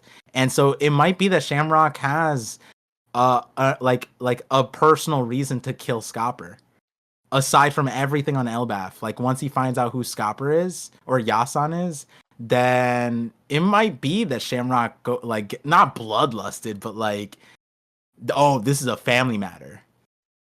You ruined our lineage with Shanks, something like that. Yeah, And could then be. we might get more information about Shanks out of that too. Like Scopper is gonna be like, Shanks is way stronger than you, bro. Like he might hit Yeah. us with something like that. That'd be We cool. could get a That'd be lot of funny. things about Shanks, about Buggy, about Roger, the giant egg, God Valley, how to hurt the Gorsei, maybe some Garling info. Yeah. Like honestly, Scopper is just a wealth of knowledge, and I think that's why we've always been pretty big on Scopper being like the guy off the coast of ELBAPH. Yeah. And yeah, like I think it's a great addition here. And yeah, I don't know, man. Just like if you had to pick one thing to like get out of Scopper, like if you were to ask him a question, what would you ask? Or like one piece of information that he has. What is the most important thing that you think the Straw Hats would want or you would want? I don't know. It's a hard one because we just got Vegapunk's message. Yeah. So it's like, and he has all the answers, right? So like Yeah, we could just ask Vegapunk, like, hey, what did you miss out on? Well, no, the flip side where Vegapunk would want to, like, at the end of it, he said it twice. He's like, why did the Roger Pirates do this? Why didn't they tell us anything? Why did they just die off? Like, they had the truth. And the funniest part is that, like, Vegapunk had the O'Hara sitting next to the truth. Scopper was just right next to them. Everybody saw, like, all of them. And that I was, while you were talking, I was thinking, like, I wonder if he didn't tell, like, wait. What's up? No, they know he's Roger Pirate. And so now after the call, Vegapunk's thing, now they know what he knows. Because before this moment, before Vegapunk's moment, and I was saying this in a video, that like there was no like the target on the Roger Pirates kind of faded because like yeah, they're chased after. Yeah, if you're Roger Pirate, you're immediately for execution. You're immediately a wanted criminal, like no matter what. But like they went however many years and the status quo sat, which meant that none of them like told anybody the truth or anything. You know what I mean? And ironically, Roger was the one who's like, "Hey guys, don't spoil it. Don't spoil it. Let the youngins figure it out on their own." Right? Which is what like Rayleigh was like on the bar, like when Vegapunk's like, "Why did these hooligans? They saw the truth of everything and they just kept it to themselves." And Rayleigh's like, "Yeah, that's what the captain wanted us. That's what you wanted, right, Roger? Yeah, woo." And like, each Roger Pirate could have their own thing, but up until the Vegapunk call, nobody really knew why they were that wanted, and it's because they have the truth of everything, and Vegapunk maybe unintentionally put a huge target on all of their backs because they knew where Rayleigh was. They knew Rayleigh was always on Sabaody, but they just never chased after him because he was not causing anything and like it was way too much power. But now the everyday Marines are like, yo, the One Piece treasure, whatever, like cover up like this. The everyday Marines they showed the desire to go after the One Piece for various reasons. And it like the guy who told Garp, like, yo, Rayleigh's on there, and Garp's like, stop it. Don't even try, right? Now that Marine's like, I have every reason to go after Rayleigh now. He has everything. That's a Roger Pirate. Same thing with Scopper. He's on ELBAPH, and they're like, wait a second. You're telling us you have the real translation of the Harley text and you have us bumbling around like buffoons? You know what this picture means? And like Gaban is probably like looking at the mural. Last thing, it's like, he's probably like, damn, this picture is pretty good. You know what I mean? Solid, like, dude. Yeah, like he knows everything. And so like after Vegapunk's call, I'd hold his ass hostage, bro. like I don't know. There's so much you could ask him, honestly. But I do wonder. And like the decision that the Roger Pirates made, right? Yeah. I think that's kind of like I want to know like why. Yeah. Like, maybe if I don't want to spoil the journey, I want to know why they did what they did. I saw some people say like, oh, like it's because Roger was sick, but also like the way Rayleigh worded it, right? Like they discovered the truth of the world, but they came to a certain answer. Yeah. So it's like, was it because they were too early? Was it Roger's sickness? Or like maybe they agreed with some of what the WG did, or like how the second world ended. Like we don't know. Yeah, I mean, hey, It's very Rayleigh was ambiguous. actively participating in slavery. He had a weird way to go about it, like because he was participating by being the slave, but like Yeah. he was there and like he was sitting on like one of the most heavily guarded marine world government and celestial dragon hub and underworld fishman discrimination. He was just there. He was chilling, And yeah, dude. he liked Hachi. Yeah, they were friends, but he didn't do anything about it. You know what I mean? He Yeah. didn't try. So He's this like, brings back, speaking of Rayleigh, this brings back like an old theory as well. But since Roger has Ace, since Scopper has Colin, does Rayleigh have a kid out there? say it. Say the name. What's the old theory, Sai? I don't know. You tell me. What is your theory Oh, about this, Par? my theory. No, Yeah. I'm not that old. First of all, that's rude. Second of all, I only started this channel 3 years ago. Am. Some people think I just spawned into this world, just made a channel and out of nowhere, right? I agree with them. So like I have no idea what this old theory is. Keep in mind, I didn't know a carrot for Nakama was a thing. That's crazy. Very weird. I didn't know that Jack had fans. One of the biggest YouTubers in the space literally calls his fandom the Mammoth Boys. I didn't know that Jack had that kind of pull.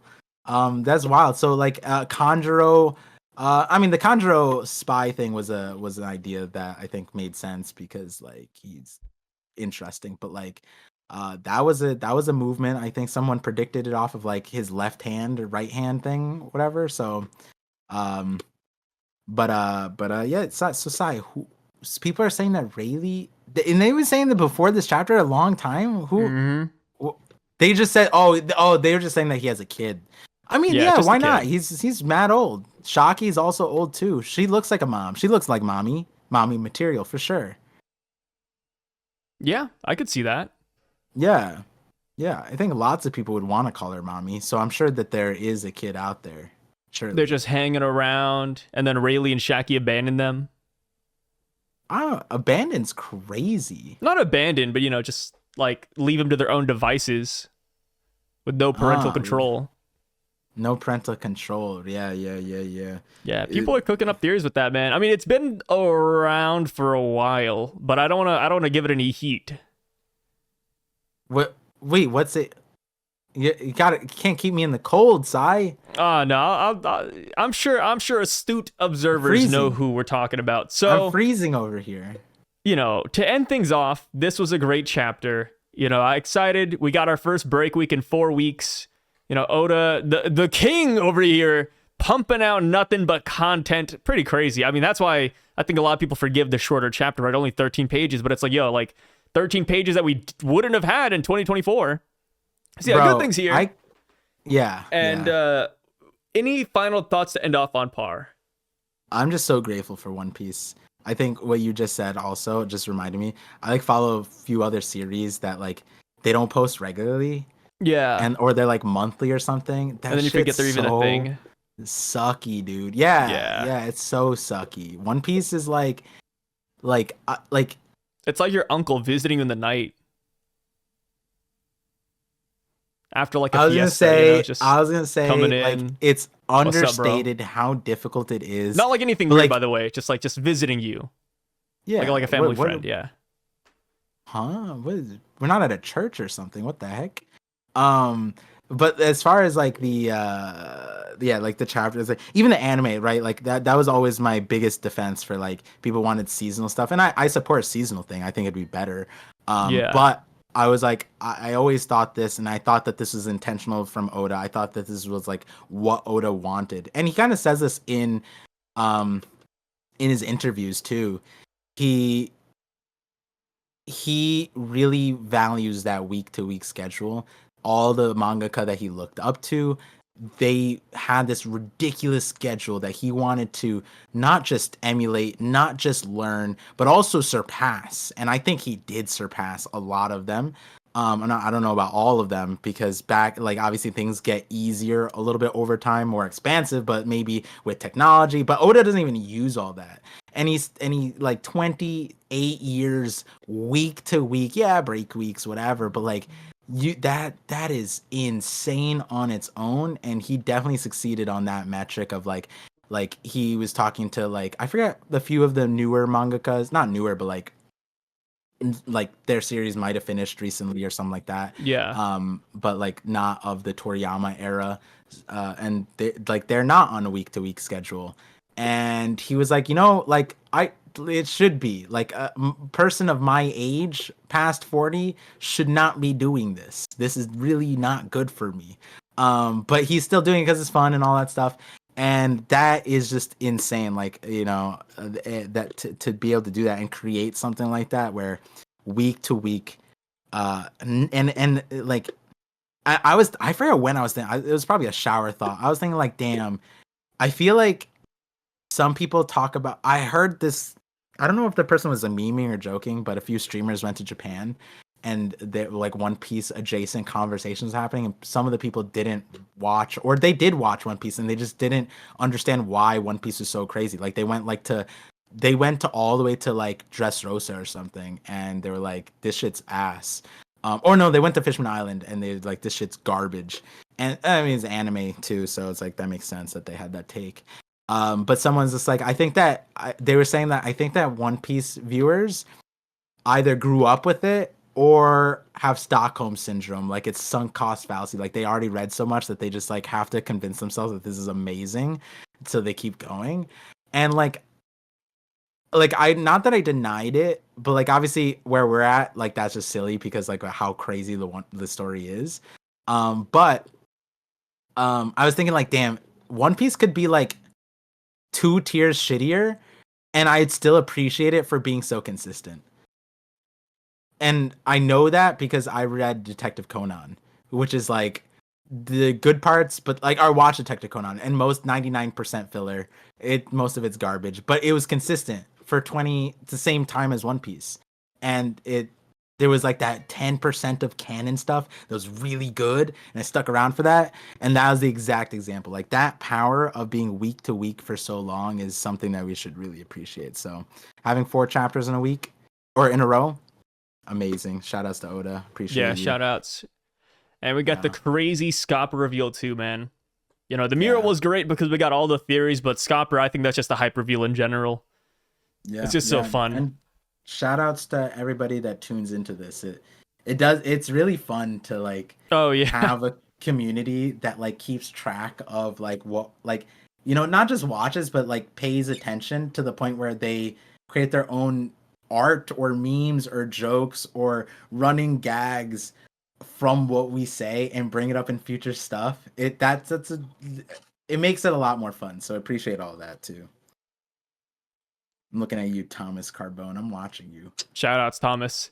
But yep, we'll catch you guys later. Thank you so much for joining the Parcast. We appreciate it as per usual. We kept it just under 3 hours. Love to see it. Like I said, one of the shorter podcasts, which is good. We got to get back to that 3-hour limit. Oh, man. Believe it or not, we were aiming for like 1 hour at one point. Yeah. I remember in the very, very beginning, I think... No, in the very beginning, it was like an hour and a half. Yeah. Hour and a half, we 2 like hours. set aside 1 hour. We were like, oh, we'll do 1 hour this, and then we'll do 1 hour 50-50. Yeah, man. Like, it just... I don't know. It just got away from us. And then it kind of became a meme, like, I can't wait for the 5-hour podcast. Like, whoa. Like, we can't go on forever. I mean, we could, but we don't want to. This is so funny to talk about. Yeah, One Piece is great. But thank you again, Par, for being here. He's linked down below as per usual. And we will catch you guys next week on the 50-50 because there is a break week. And next time you guys see me on the Parcast, I will have a new abode as well. I'm moving. So, ooh, that's yeah, nice. It's gonna be a new background. I mean, it might just be the same to be honest, but we'll see. But yep, Same catch you all setup, later. but different. And peace out, guys.